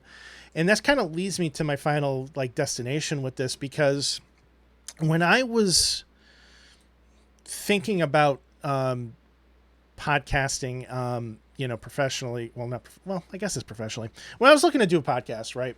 I had the pro wrestling one, and the entire time I kind of wanted to do a video game podcast. And somebody had mentioned to me a podcast called Stone Age Gamer. And this was probably, I want to say, like around like 2012, 2013, 2014, right? Mm-hmm. They had just done their 100th episode, and I heard 3 guys on that show that were my age, that had families, that were proving that it was okay for people our age to have a video game podcast. And this was before podcasts were as big as they are, you know. This is before the boom. And I listened to Dan, Chris, and Dean talk about their love for video games for weeks and weeks and weeks. And I was like, you know, I have this pro wrestling show, but I really want to do a video game podcast. And I never lost that urge. So if I had to pick one show, it's Stone Age Gamer, because they're still doing it. They've got like 370 episodes now. And they're the ones that inspired me to kind of have the urge to do this. And thankfully, you also had the urge to do it too. So it worked out good. Yeah, totally. You know, so it's kind of a more personal thing for me, just because like I saw it done and I heard it done, and I was like, you know what, I can do this too. And, you know, here we are. Of course. Absolutely. So, you know, unfortunately, Dean is no longer on the show, but he's got his own stuff going. He's a streamer, Vest Lord, the best vest. He's not in the West, he's in the East, but, I mean, it's just a wonderful show to listen to. And, especially when, you know, Chris is talking about his love for Nintendo. I don't always agree with these guys. They have a, unreasonable hatred for all things Xbox, but, which does get me riled up from time to time. But, you know, overwhelmingly though, I thoroughly enjoy the show, and just hearing the passion for games from both of them is just truly wonderful to hear. So I would recommend them. Yeah, Vest is hilarious to watch, man. He is just a very funny guy. Especially when he starts going into Macho Man stuff, man, I love it. Those shout-outs, man. So, and shout out to Nintendo Dude as well, too, who's a big part of that team over there at Geekade. You know, thanks for you know, being here and supporting us on our last night, man. I appreciate it. Indeed. Let's see here. So we're going to skip the one where Killer Sirach says we're going to continue to answer mailbag questions, because we're not going to. We're closing the mailbag. I mean, it's true. It's true. I personally was just going to say doubtful, but maybe, but no. The chances of that happening are slim. No, we're going to delete that. Let's see here. Joe Donuts asks, how do you think your gaming habits will change after the show is over? I mean, I think they'll likely remain the same for me. Mm-hmm. However, I could see them increasing slightly, kind of due to some of the time that we'll be getting back. You know, it's not like doing a show on Monday is robbing us of, like, you know, 8 hours of time, but it does suck up some time. And every day matters. And as we know, when you're our age, every second counts when it comes to gaming, especially when you're married. God forbid if you have kids, it's even harder. So yeah, I think it's going to remain the same, but, you know, who knows? I could drop off a little bit. I could end up playing more than usual. I think what'll probably happen is it'll be a sort of seasonal thing, which seems to fit me quite well with my other creative endeavors. So I'm hoping, though, overall that I'll have more time to kind of carve out on even, say, a Monday night, you know, just to kind of load up Death Stranding and play for 2-3 hours. So I'm hoping that it increases. Well, like, here's the thing that I think a lot of people don't realize if they're not actively doing this is, like, okay, you and I sit down to record an episode, and, you know, most nights we would start at 6:30. We would run until sometime between 7:30 and 8 o'clock, right? Mm-hmm. So for me, like, I go to work at 7 o'clock in the morning and I have a hellish commute. I'm going to bed right after that, you know? Yeah. And with the other days of the week, the podcasting doesn't end when you press the stop button. There's a ton of post-production that goes into it, whether it's editing the show and publishing it, or shilling it out on social media, or whatever the case is. So, you know, for you, for example, you know, you're doing the highlights for YouTube for us. And, that takes up a chunk of your evening. Now, It does. you get home from work, you spend an hour or so doing those highlights, you eat dinner. Now it's 8:00. Exactly. And that's not even accounting for the sort of mental exhaustion and possible physical exhaustion that I have from just that days of work Right. or that day of work. So, you're exactly right. It is not just hitting stop and calling it a day and having it released magically on Wednesdays. So, when it's my week for social, sometimes I don't really get time to like truly unplug until about, I don't know, sometimes Wednesday, Thursday. Right. And it's because there's work to do and it must be done. Right. So that's kind of, where I'm sitting with this. Do I expect that my gaming habits will change? Absolutely. But it's not because this is suddenly going to be going away. It's because my focus is going to shift. And I'll touch on that a little bit more towards the end of the episode. But, I think coming into a weekly podcast, you haven't, or at least I personally have this desire to try to bring something new to the table every week, whether or not I beat the game I'm playing. So I'm more apt to try something new on Game Pass just so I have something new to talk about rather than say, well, I'm still on God of War for the 14th week and I've only played for an hour and a half. You know what I mean? Yeah. So, let's see here. Killer Sirach asks, will you be taking your PUBG gaming to the pro level? You have not talked about PUBG in a couple weeks, man. I haven't. And you know what? I haven't played in a minute. And a lot of it is just because life and I would say the show. And that's a good thing. Those things come first. And with PUBG, there were even some days where I was available to play and I just remember declining it just because I was tired. I didn't feel like playing.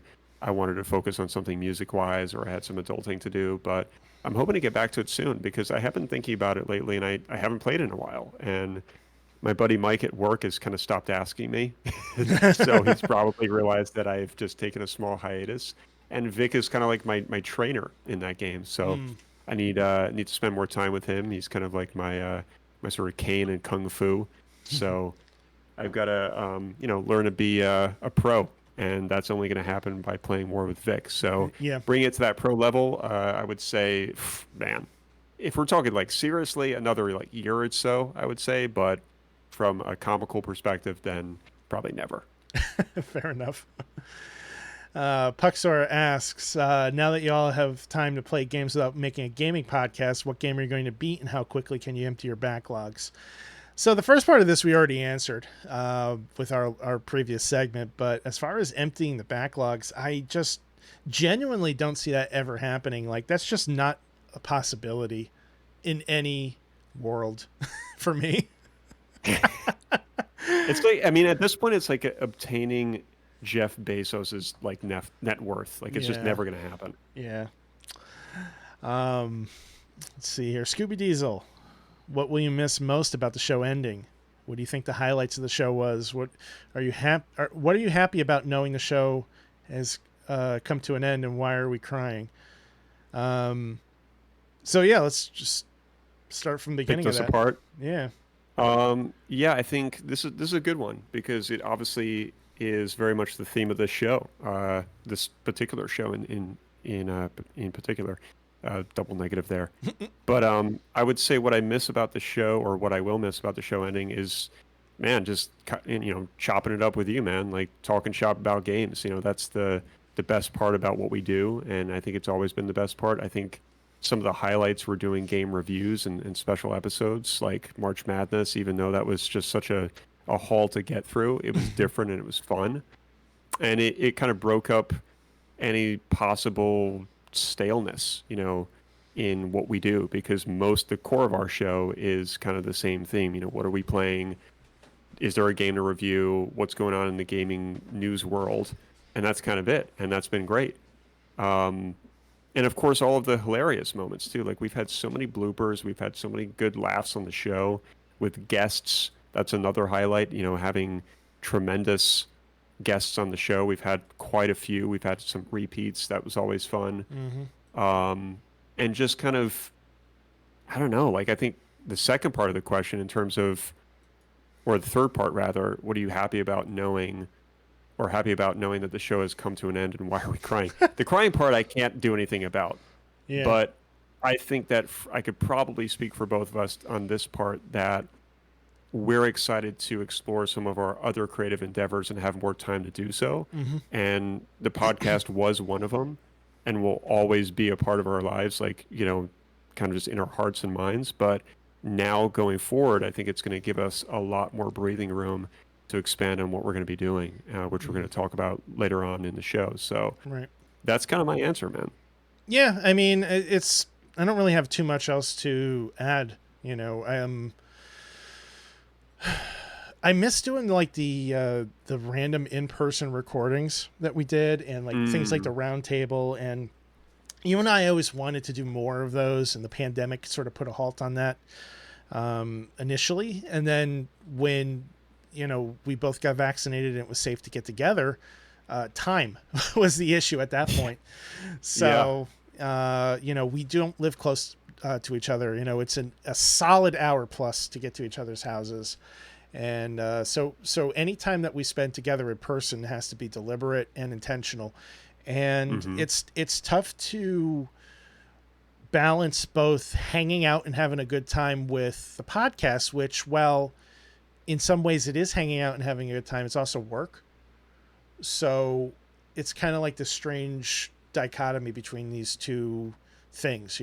I love talking about video games, but there's that grind to the back half of it, where you're, again, editing social media, all that stuff, and I'm just looking forward to getting together with you and talking about video games without the podcast going to be, part of the conversation.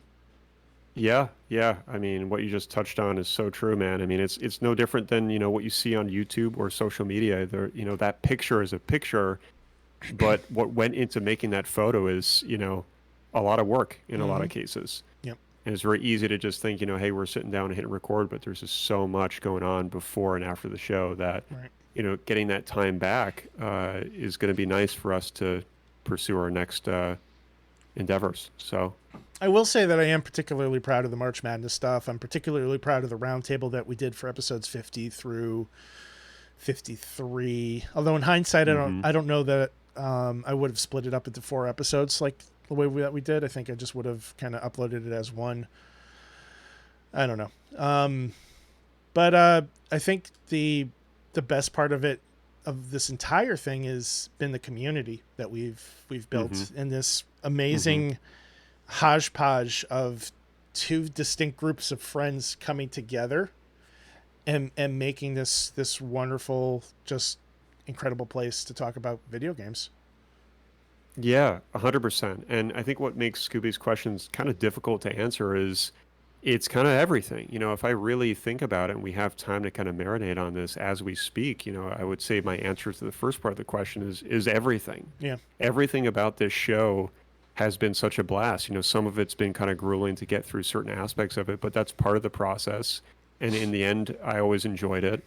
And I've always been grateful for being able to do it. There was never a moment where I was like, man, this fucking sucks. It was always just like, I get to do this. And it was always like a proud moment to have somebody be like, hey man, like, what do you do for fun? It's like, well, I do a podcast. And it was always a good conversation starter. And I always felt lucky to be able to do something that was always on my bucket list, which was do a video game podcast. Yeah. And to have been able to do it as long as we did, 139 episodes, and starting in November of 2018. I mean, it's I wouldn't say it's a miracle, but it's really pleasing to see that we made it this far, because I don't know if we ever really anticipated how far it would go.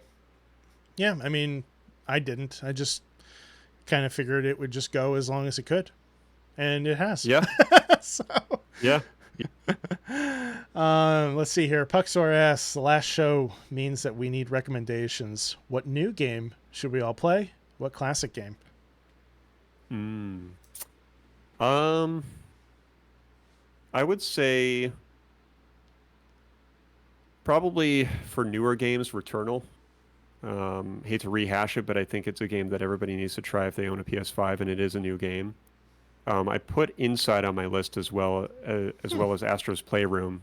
Astro's is obviously newer, but Inside is an older game, and I just think that it's a game that is just so incredibly unique that I just cannot recommend it enough.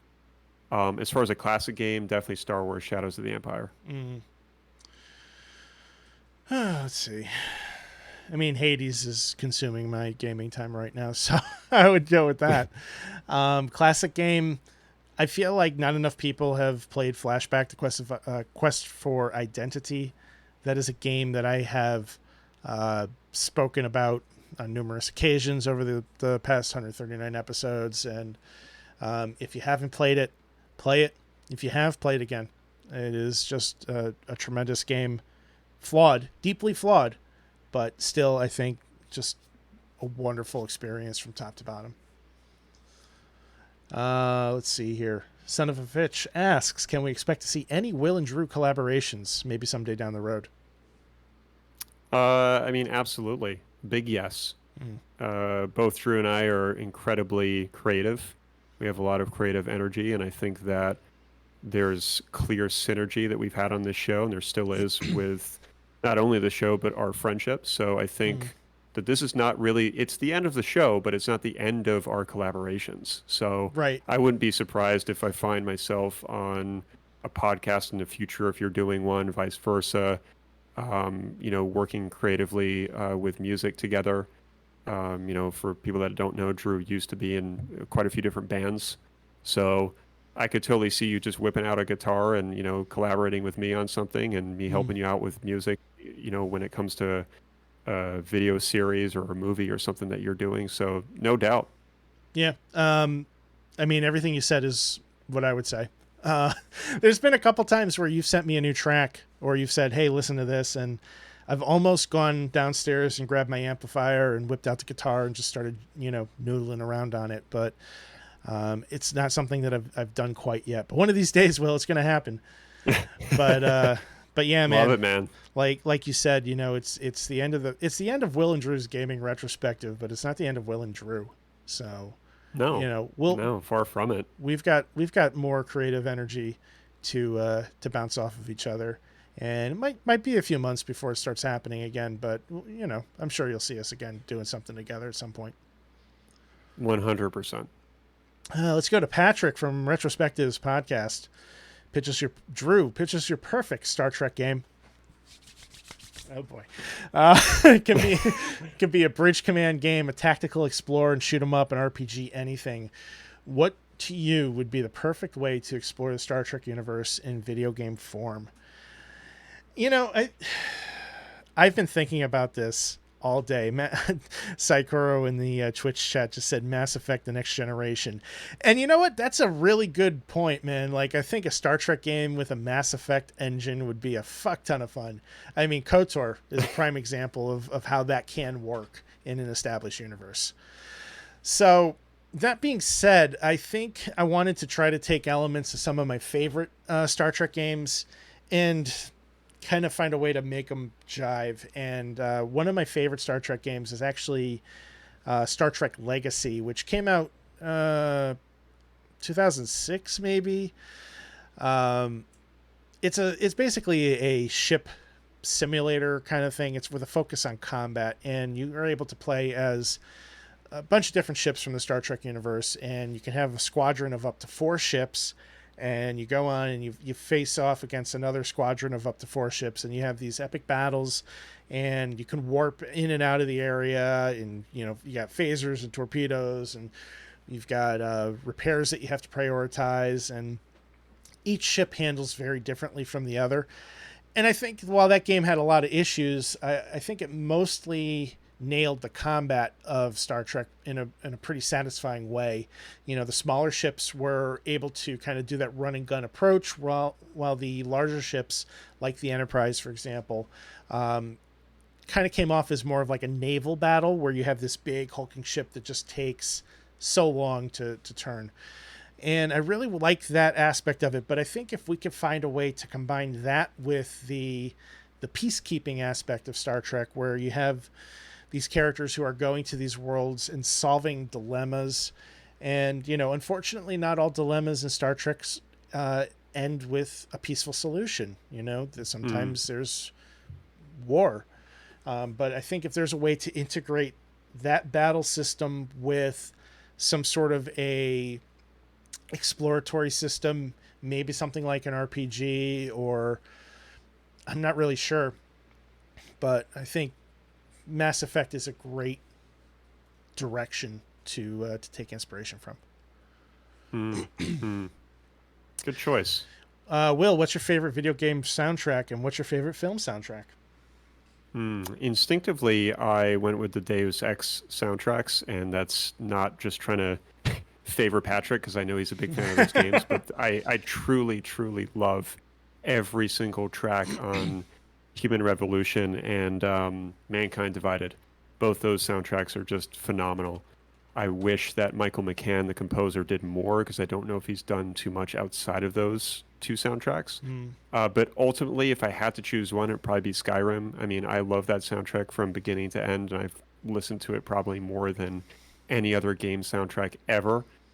And it's not even because I like the game so much. I just truly love the music in that game.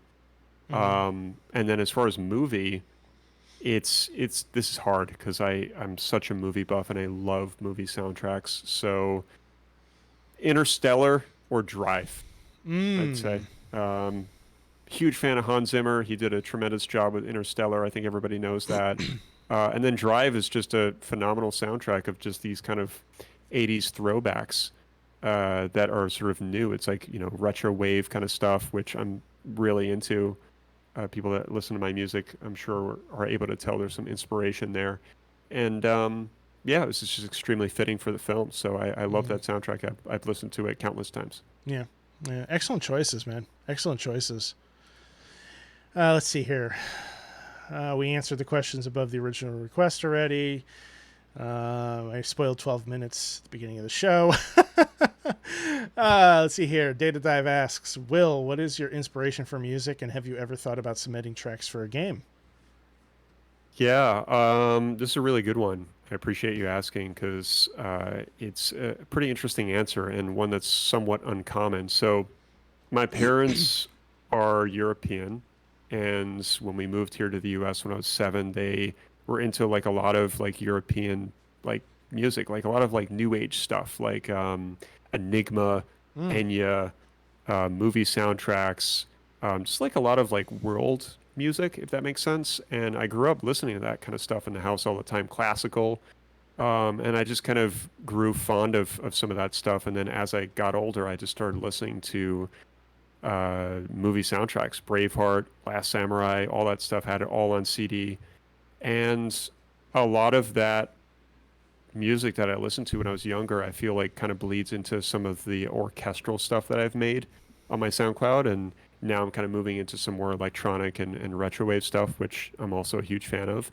But that is where a lot of my inspiration comes from, is just growing up listening to soundtracks and a lot of Enigma, a lot of Enya, like Seal's first album, as weird as that is, like it was just more new agey and kind of like that sort of 90s like sound. Yeah. And I'm attracted to that, and I can really hear a lot of inspiration from that music in my music. So hopefully that answers that question. The second one is, what was the first game that you guys truly wanted as a kid and actually got? I'm going to give this one to you, Drew. Star Fox. But that was the first one that I also bought with my own money. See, here's the thing. Like, when I was a kid, I didn't know what I wanted because I was stupid. I don't know how else to put it. Like times were different back then, man. Like you had to wait for magazines to come out to tell you what was cool. And all right, no, Star Fox actually isn't a good example. Mortal Kombat 2. Okay. I'm going with Mortal Kombat 2 because I thought that was just the coolest shit. Being able to decapitate your buddy and, just all the blood and guts and the fatalities and the lore of it. I was so into it. And, man, I just adored Mortal Kombat 2. And then Mortal Kombat 3 came after that. When I was younger, my parents didn't buy a lot of brand new games for me. We tended to kind of, when I say brand new, I don't mean like shrink wrapped. I mean like new releases. Sure. So a lot of my Super Nintendo collection came from the bargain bin. And Mortal Kombat 2 was one of the few games that my parents actually bought for me, relatively quickly after it came out. And most of my games on the Super Nintendo were fighting games, for better or for worse. It is what it is. And I do feel like I missed out on a lot of like really strong platforming games and just top-notch Nintendo games. Super Metroid, for example, Chrono Trigger. I never really appreciated man. Like I never appreciated Super Mario World. And to this day, like it's just one of those games that I'm just terrible at, and I don't enjoy it. And I think I need to spend some more time like trying to wrap my brain around what that game is trying to do. So yeah, I'm going to go with Mortal Kombat. And then if we were to go a little bit further than that, it's going to be PlayStation Twisted Metal 2. So. Okay. Yeah, you really touched on some interesting points there, because I feel like, I don't know if I can speak for you entirely, but I certainly did not have the quintessential SNES experience. I grew up playing Killer Instinct, the black cartridge that came with the game, or it came with the console. So it was weird to start playing a fighting game on Super Nintendo, which is, the Super Nintendo is not really a fighting game console at all. Well, and it was just kind of an odd way to kind of start that legacy, at least in my world, and then kind of moving to Street Fighter 2 and then Super Star Wars. It was just kind of a weird transition. I will say that when you compare the Super Nintendo to the Genesis when it comes to whether or not it's a fighting game console, unless you're looking at the 6-button controller on the Genesis, I think the Super Nintendo just knocks the Genesis away, because it's just the buttons. Like, you could play Street Fighter and use all 3 punches and all 3 kicks on the Super Nintendo, whereas on the Genesis, if you didn't have a 6-button controller, you had to make some serious sacrifices to your ability in that game. So, yeah. He also asked, what 3 games define WDGR for each of you? I would say Uncharted 4, God of War, and Shadow of the Colossus. Those games I really remember speaking highly of throughout the course of this show. There's probably others, but I had to think about this one for a little bit, and I know Uncharted 4 was a big one for me when it came to kind of doing our game reviews. Same with God of War, and same goes for Shadow of the Colossus. These are games that I truly, truly loved, and they bring back a lot of memories when I think about talking about them on the show. Horizon Zero Dawn, because I've been talking about it for 139 episodes. I almost made you spit take, didn't I? It's true. You almost did, man. You almost did. I feel like one of those late night hosts, with the mug. Yeah. They're always drinking water or nothing out of it. Jimmy Kimmel there. So Horizon Zero Dawn is definitely in that list. I would say Doom Eternal for the wrong reasons. I was so hyped and so excited for that game, and it just pissed me off so much. Yeah. It was such a huge disappointment. So that's one of them. And then the third game is really tough, man. Because I could think of like a third game that defines like a specific moment in time, but to find a third game that defines the show as a whole is a tough one. So yeah, I gotta think about that. Maybe I'll circle back on that one, Shannon, and get back to you. So they're great questions, and it was hard because like we played a lot of games throughout the course of this show. Not all of them did we review on the show, but we've played a lot, and we've spoken about so many games that it was really kind of hard to kind of marinate on this one. I had to just kind of choose 3 that stood out the most. Right. I'm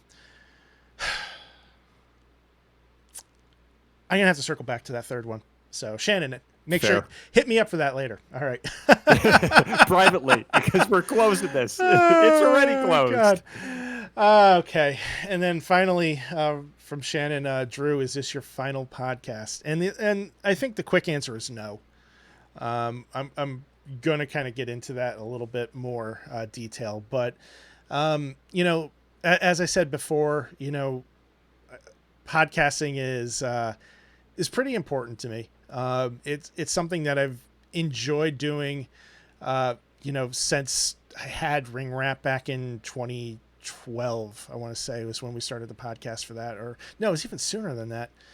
So, Shannon, thank you for like being with me since that, first of all, because, Will, I don't know if I've told you, but Shannon used to follow me when I was doing the pro wrestling talk, and it's incredible to have him be a part of this podcast as well. And I really sincerely hope that you'll join me for the next venture, whatever that ends up shaking out to be. But like, podcasting is something that I thoroughly enjoy. I don't know why people want to listen to me just rant and rave about stuff, but I'm glad that you do. So,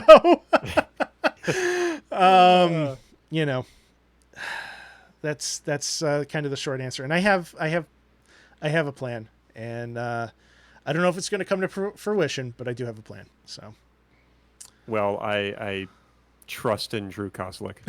Thank you.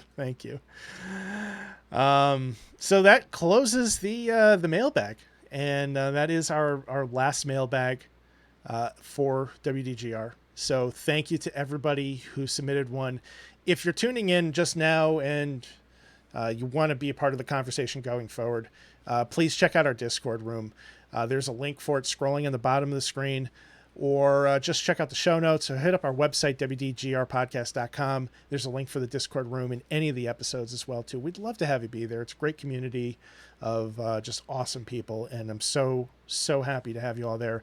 We're not going to be recording any more episodes of this, but the community is still alive and thriving, and I can't wait to talk about video games with everybody tomorrow.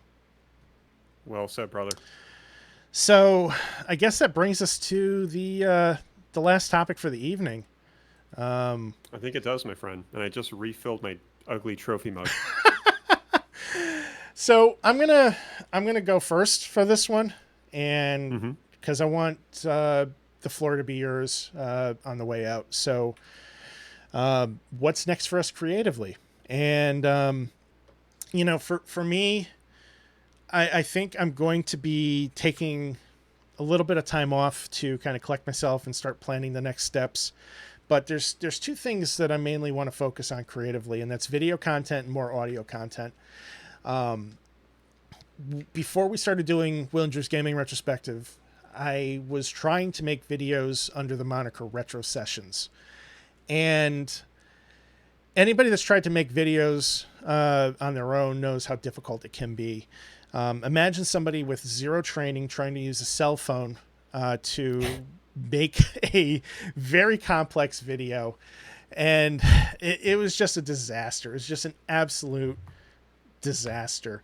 I had variable frame rates, dude. So like my first few videos, the lip sync was constantly going out. I would have like a regular USB microphone connected. And as Chris says in the chat, hey, that's me. I have no idea what I'm doing. Chris, you're doing way better than I was doing in the beginning. Trust me, my friend, way, way better, because I had like my cell phone set up on a little like, gorilla stand, but it was a tiny one. Right. And I'm recording I have one. And like, it wasn't even a good one. It would fall over half the time. And it was just, and then I would finally get that set. And then I would record my voice through the microphone on my computer, because I had at least the USB mic from RingWrap. So I was okay with that. And then I would go into my photo or my video editor, and I started using, I don't even remember the name of the program I started using, but long story short, it was illegally downloaded.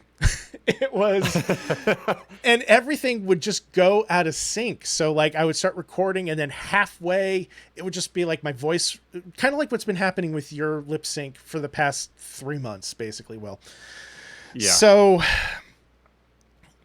eventually, I got so frustrated with this. I would make minor, improvements. I would download different software. Eventually I ended up with Adobe, and then I lost my job. And then I went to school, and I actually decided to go to school for video, and it changed my life. I mean, genuinely changed my life for the better. So now here I am in school, and then you and I start talking about doing a podcast, and we start up the podcast. Now I graduate school. I have no time for video.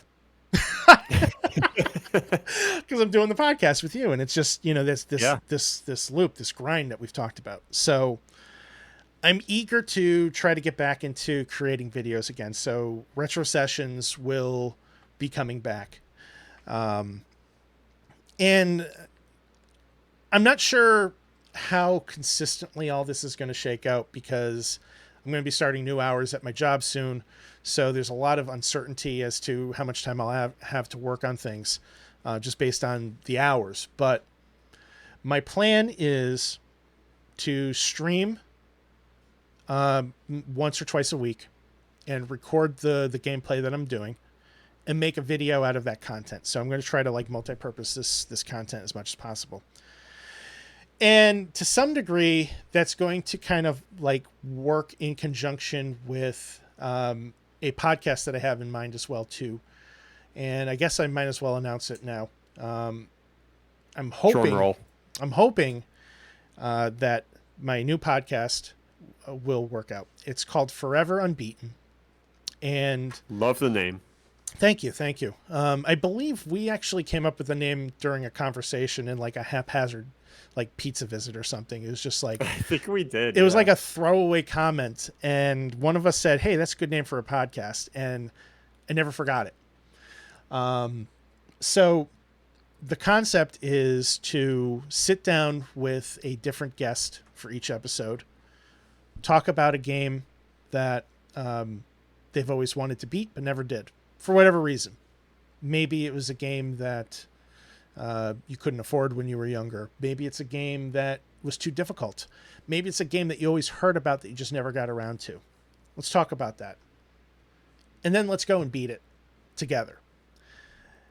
And with any luck, if this works out, I'll be able to stream some of that content as well and make some videos out of that, release the podcast. And I'm hoping to do it seasonally so that we can do maybe 10 episodes a season with a different guest in each episode, and group it by console. So theoretically, the first season would be Super Nintendo. Second season would be a different console. You get the idea. This is just brainstorming at this point. I've already reached out to a couple people about it. Son of a bitch is one of them. As he says, he's feel like I got the inside scoop. And he kind of did, Jimmy. That's great. And Will, you have an open invitation to the table as well, too. But that's the gist of it. And it's going to be a lot of work. It's going to be very difficult to do. But I'm going to give it my best shot. And I'm looking forward to trying it because I'm trying to figure out the best way to say this. I want to be able to like just kind of sling shit at a wall and see what sticks and not worry about whether or not it's going to disrupt somebody else's flow. You know what I mean? Like with us having the podcast together, we can run ideas past each other all the time. But like, for example, retro gaming, I wanted to do a little bit more retro gaming. That's not something that was really feasible for you because you don't have the hardware, the software, the means to do retro gaming. So now I have an opportunity to do that stuff. And if I fail at it, I'm failing on my own accord. I'm not failing because somebody else can't. You know what I mean? So I'm really looking forward to having that opportunity to just give it a try and see what happens. And if I fail, I fail. But if I succeed, like, fuck yeah, let's do it. Let's make more. Yeah, well, the thing that's always been admirable about your work ethic is that you're always up to the task. And it's been really kind of incredible working with you because, I mean, again, there's so much work that goes into the show and editing and all of that kind of stuff. And you've always just done it and you enjoy doing it. And that's so rare. Most of this kind of stuff is a real, grueling slog for most people to get through. It's the worst part of their day. And this is something that you generally enjoy doing. So I'm excited for you. I think it's going to be great. I hope that it does work out. And I think that you have an audience now that hopefully you'll be able to bring onto the show. Hopefully. And, I just want to encourage everybody who's subscribing to the podcast feed to say subscribe to it. Will we've talked about it before. You were okay with me keeping a hold of the feed and keeping it updated.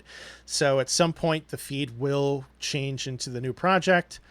And it will continue from there. And theoretically in that way, all of our old episodes will still remain alive, but, anybody that's listening to this, don't unsubscribe. Just please be patient, because this is going to take me a few months to get it going. I don't want to do a weekly release anymore. For one person, that's just not feasible, and not for the type of content that I want to release. It is going to be something that's going to take some time to kind of build up, and when it's ready, I will release it in a manner that fits a schedule. So, but it's going to take some time. Love it, man. Well, I think that it's safe to say that we're all here with you. Thank you. Standing behind you. So thank you. I'm looking forward to it. I think it's great. How about you, man? You're up. Yeah, I mean, I think some of it goes without saying. Creatively, I'm going to be focusing more on my music, which is just brings me so much joy, man. I didn't think that I'd get this far with music. It's not to say that I'm an actual composer now, but to be able to make music pretty consistently and put it out there is something that takes a lot of confidence and a lot of work. And I really just generally enjoy doing it. I love the music that I make, and I think that's the most important thing. I'm not making it for anybody else. I'm making it for me. And if it sticks, great. If it doesn't, at least I'm still enjoying myself making it. So soundcloud.com/Will_Gear is where you're going to find me. That's my home base. I'm hoping to expand into YouTube and start doing like actual film of me, shots of me and shots of the actual program I'm using, and kind of be like some of those other channels where you have like an amateur composer that's kind of showing a behind the scenes look as to how the music is made. And I think that process hopefully will be intriguing for most people, because it's one thing when you put out a track, but when you're showing the process behind it, it's pretty interesting to see. Mm-hmm. So that's kind of my next move. I don't know when it's going to happen, but I'm sure I'll get the wheels back in motion this year, and maybe launch it next year. I'm not entirely sure. There's no concrete roadmap for that, but there's one being laid out. And, maybe get a website and just kind of brand myself more, because SoundCloud is great, but if you stay on there, your exposure levels are going to remain relatively low, or they're going to remain at a very average level. So if I'm trying to get my music out there a little bit more, which I am, then I will have to do some expansions. Mm-hmm. So that's next for me creatively, number one. Number two would be probably photography, which is something that I was really into a few years ago. I wouldn't go anywhere without my camera. And I did sell it because I kind of dropped off and I stopped taking photos. But I sort of regret that, because I looked at the price of the camera that I owned, and it's still the same fucking price. It's still $600. So it just never drops in price. It's a very popular camera. So I'd like to get one again and get back into photography. Being in the state of Connecticut, it's kind of hard to take really epic shots, because Connecticut is just full of trees and woods, and not a ton that's really exciting. But I think it's the person behind the lens that can really make the picture worth 1,000 words. So I have been told by a select few that my photos are quite good. Very humbling. I'm a pretty humble guy, and I appreciate the flattery. But I'd like to kind of pursue and sort of act on that potential talent that I might have, because I think the worst thing you could do is have a lot of people enjoy something that you do creatively and you just throw it away. Sometimes you have to listen to those people that give you that feedback and run with it, even if it doesn't feel right for you, because there could be some potential. So photography would be number two. And three would be art. I dabbled with doing some art based on some of the art that you see behind me there. Yoji Shinkawa is probably my favorite artist of all time. Even if I didn't like the Metal Gear games, I love the art that he puts out there. I think it's just incredibly unique and different, and strangely human at the same time. And I did a little bit of his work. I tried to do it at least with some brush pens, I want to say last year, and they came out pretty nice. So I found it to be kind of relaxing and soothing to do art and kind of take a break from screens. So I'd like to, get back into that and maybe do some oil painting and stuff too, but that requires more things. I'd have to get an easel, I'd have to get some blank canvases, some oil paint, and it can be messy. And I don't want to make a mess of this beautiful apartment, so we'll see.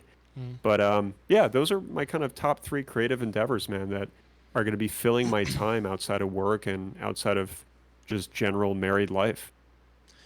the cats would have a party with your paints. They would just go bananas. Yeah, exactly. You know, when you have two cats that are just rambunctious little fellows, it's hard to do some of those creative things because you have to Mm, be conscious about what they would do with those, sort of utensils, if you will. yeah. Yep. Fair enough. Uh, so I guess that just brings us to one last thing, man. Yeah. In terms of sort of wrapping this all up, man, I Yeah. mean, it's pretty hard to do. You know, this is something that, again, we've been, sounds like a stuck record, but, you know, we're really proud of what we've done. You know, it Mm, started in November of 2018. We told the story a million times before. We were at a barcade in New Haven. We kind of had a conversation about it. It ended up happening after another conversation that happened in my driveway in Vernon after doing a sort of arcade day at my house. And I just, I honestly really wasn't sure what was going to happen, if it was going to ever get to this level. And of course, we never made it to Joe Rogan status. That was never the point. The point was to do something that we really believed in and to have the balls to actually do it. And I think that that says a lot because it's not easy doing what we've done. You know, it's kind of like what I spoke about when I announced my exit. What we have done and what we've accomplished has been a tremendous amount of work, a tremendous amount of fun, a tremendous amount of time, and to be as committed as we were, I think is really impressive. And I'm extremely proud and grateful of what we've accomplished and what we've done. And again, it's a huge bucket list item, I think, for both of us. We've always wanted to do a game show. We made it happen. We didn't finish on an even number, but that's okay. It wasn't aligning well with the calendar. And I don't know, man. I had such a fun time, and it's really I think the most incredible thing is that we did it for as long as we did, and our lives changed in yeah. so many different ways along the journey. You know, you graduating school and me changing jobs and moving and all this kind of stuff, man. It's Mm, just been kind of miraculous that we were able to deliver what hopefully is the same quality show that we started from the very beginning. And I feel like we've made a lot of progress from, you know, our first handful of shows up until now, production wise, editing wise, sound wise, all of it. mhm. And we had the chance to make a Comic Con business card and go to Comic Con and hand those out. And even though we only did that one time and we never did merch and we never finished up some of the ideas that we had, they were always there. And to be able to work with somebody creatively is also a challenge. And we were lucky enough to have a really strong synergy with what we wanted to do. And Mhm. I think I'm really gonna miss having those random conversations in show planning, which was our private room that no one ever had exposure to. But if they did, it's just this sea of creative ideas, and both of us are psychotic in a lot of ways. But it's a good thing, and I think that's what made the process Uh, of working with each other so memorable is yeah. that we're not just vanilla guys. You know, we're extreme flavors of personalities, and Yeah. we have such a unique approach to how we see games. And I think that that really resonated with all of the fans. You know, Mhm. we've had some really rewarding comments about the synergy that we've had throughout the show, and I believe that it was always a real thing. You know, it's not easy conversing about something so complex as video games with somebody else. And granted that we started doing it without even knowing each other that well was also equally as impressive. Yeah. And, you know, it blossomed into a real quality friendship. You know, you helped me move. We've given gifts to each other. We've hung out a million times. We have got pizza together. We've done like little podcast dates and stuff. We've done meetings. We've done in-person shows. It's a legacy that is rewarding to walk away from, but also incredibly bittersweet, man. Yeah. I'm really going to miss working with you. I admire your work ethic when it comes to creative endeavors, and this one especially. And talking about games, I think the last thing I'll say is incredibly hard to do. It's not easy. Games are such a magical experience for everybody, and they're so unique to everyone that to be able to speak about it and put it out there into the world is a challenge. but a challenge that I always appreciated. Yeah. I there's really not a lot else to add. When we started this, we were acquaintances. We knew Yeah. each other. We hung out a few times, but it was always with the rest of the group. And you were willing to dive in and take a chance on doing something that you really had never done before, and you weren't really Never. sure what to expect. And you hung in there with me, and I think we made some pretty magical stuff over the past 139 episodes, and it wasn't always easy. I know I'm a difficult person to deal with, and I know that there were probably times you were like, this motherfucker, you turn to Lauren, this motherfucker, right? And I get Oh, that. my God. I get that. I've certainly had those moments myself too. And it just means that you care. That's what Yeah. it's, it just means that you care. Just 100%. just incredibly proud of it. And I'm excited for the future, but I am going to miss this. And, I'm just really thankful to have had an opportunity to live out a dream of having a video game podcast with somebody who I've grown quite fond of and become very close to. So. Likewise, man. I mean, it's going to be really hard walking away from the mic. I mean, it's not forever. No. We're still going to use this thing. Lauren was asking me, she's like, "You going to sell this now?"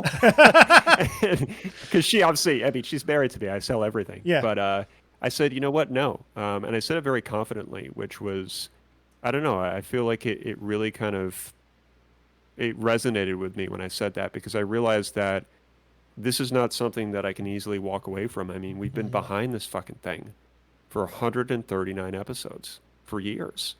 And I never had to upgrade it. I mean, this thing is sentimental, man. I don't think I can probably ever get rid of it. No. Because it really is a part of my life, and it has been for so long. And to be able to turn it on every Monday the way that we did, it's still just unfathomable to me that we were able to get this far, because to do this as a grown adult, and we've both been married this whole time, is so hard to do.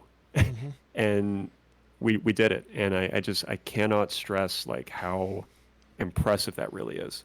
Besides, and I'm going to miss it, man. This is like our Monday sanctuary, private time, like close the door. Like, this is where you kind of tune out from the world and talk about something that you've been passionate about almost our entire lives. We're talking about something that is a huge part of our life.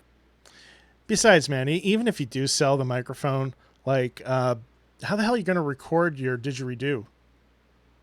Exactly. And I said to Lauren too, I was like, you never know, like, I might whip that thing out when I want to record that. Maybe I want to do some vocals. I have no idea, but I need this thing. It's going to be versatile. It's a part of me. I just can't. But yeah, man, it's going to be really hard walking away. And I don't think it's going to really set in until like a few weeks of not doing the show, because we've taken breaks before for vacation and whatnot. So after a few weeks to a month, I think it's going to hit us, and we're going to be like, oh shit, we're really not doing this now. So that's going to be an interesting feeling. Yeah, it is. Yeah, man. I don't really have anything else to add. I think you've said it all.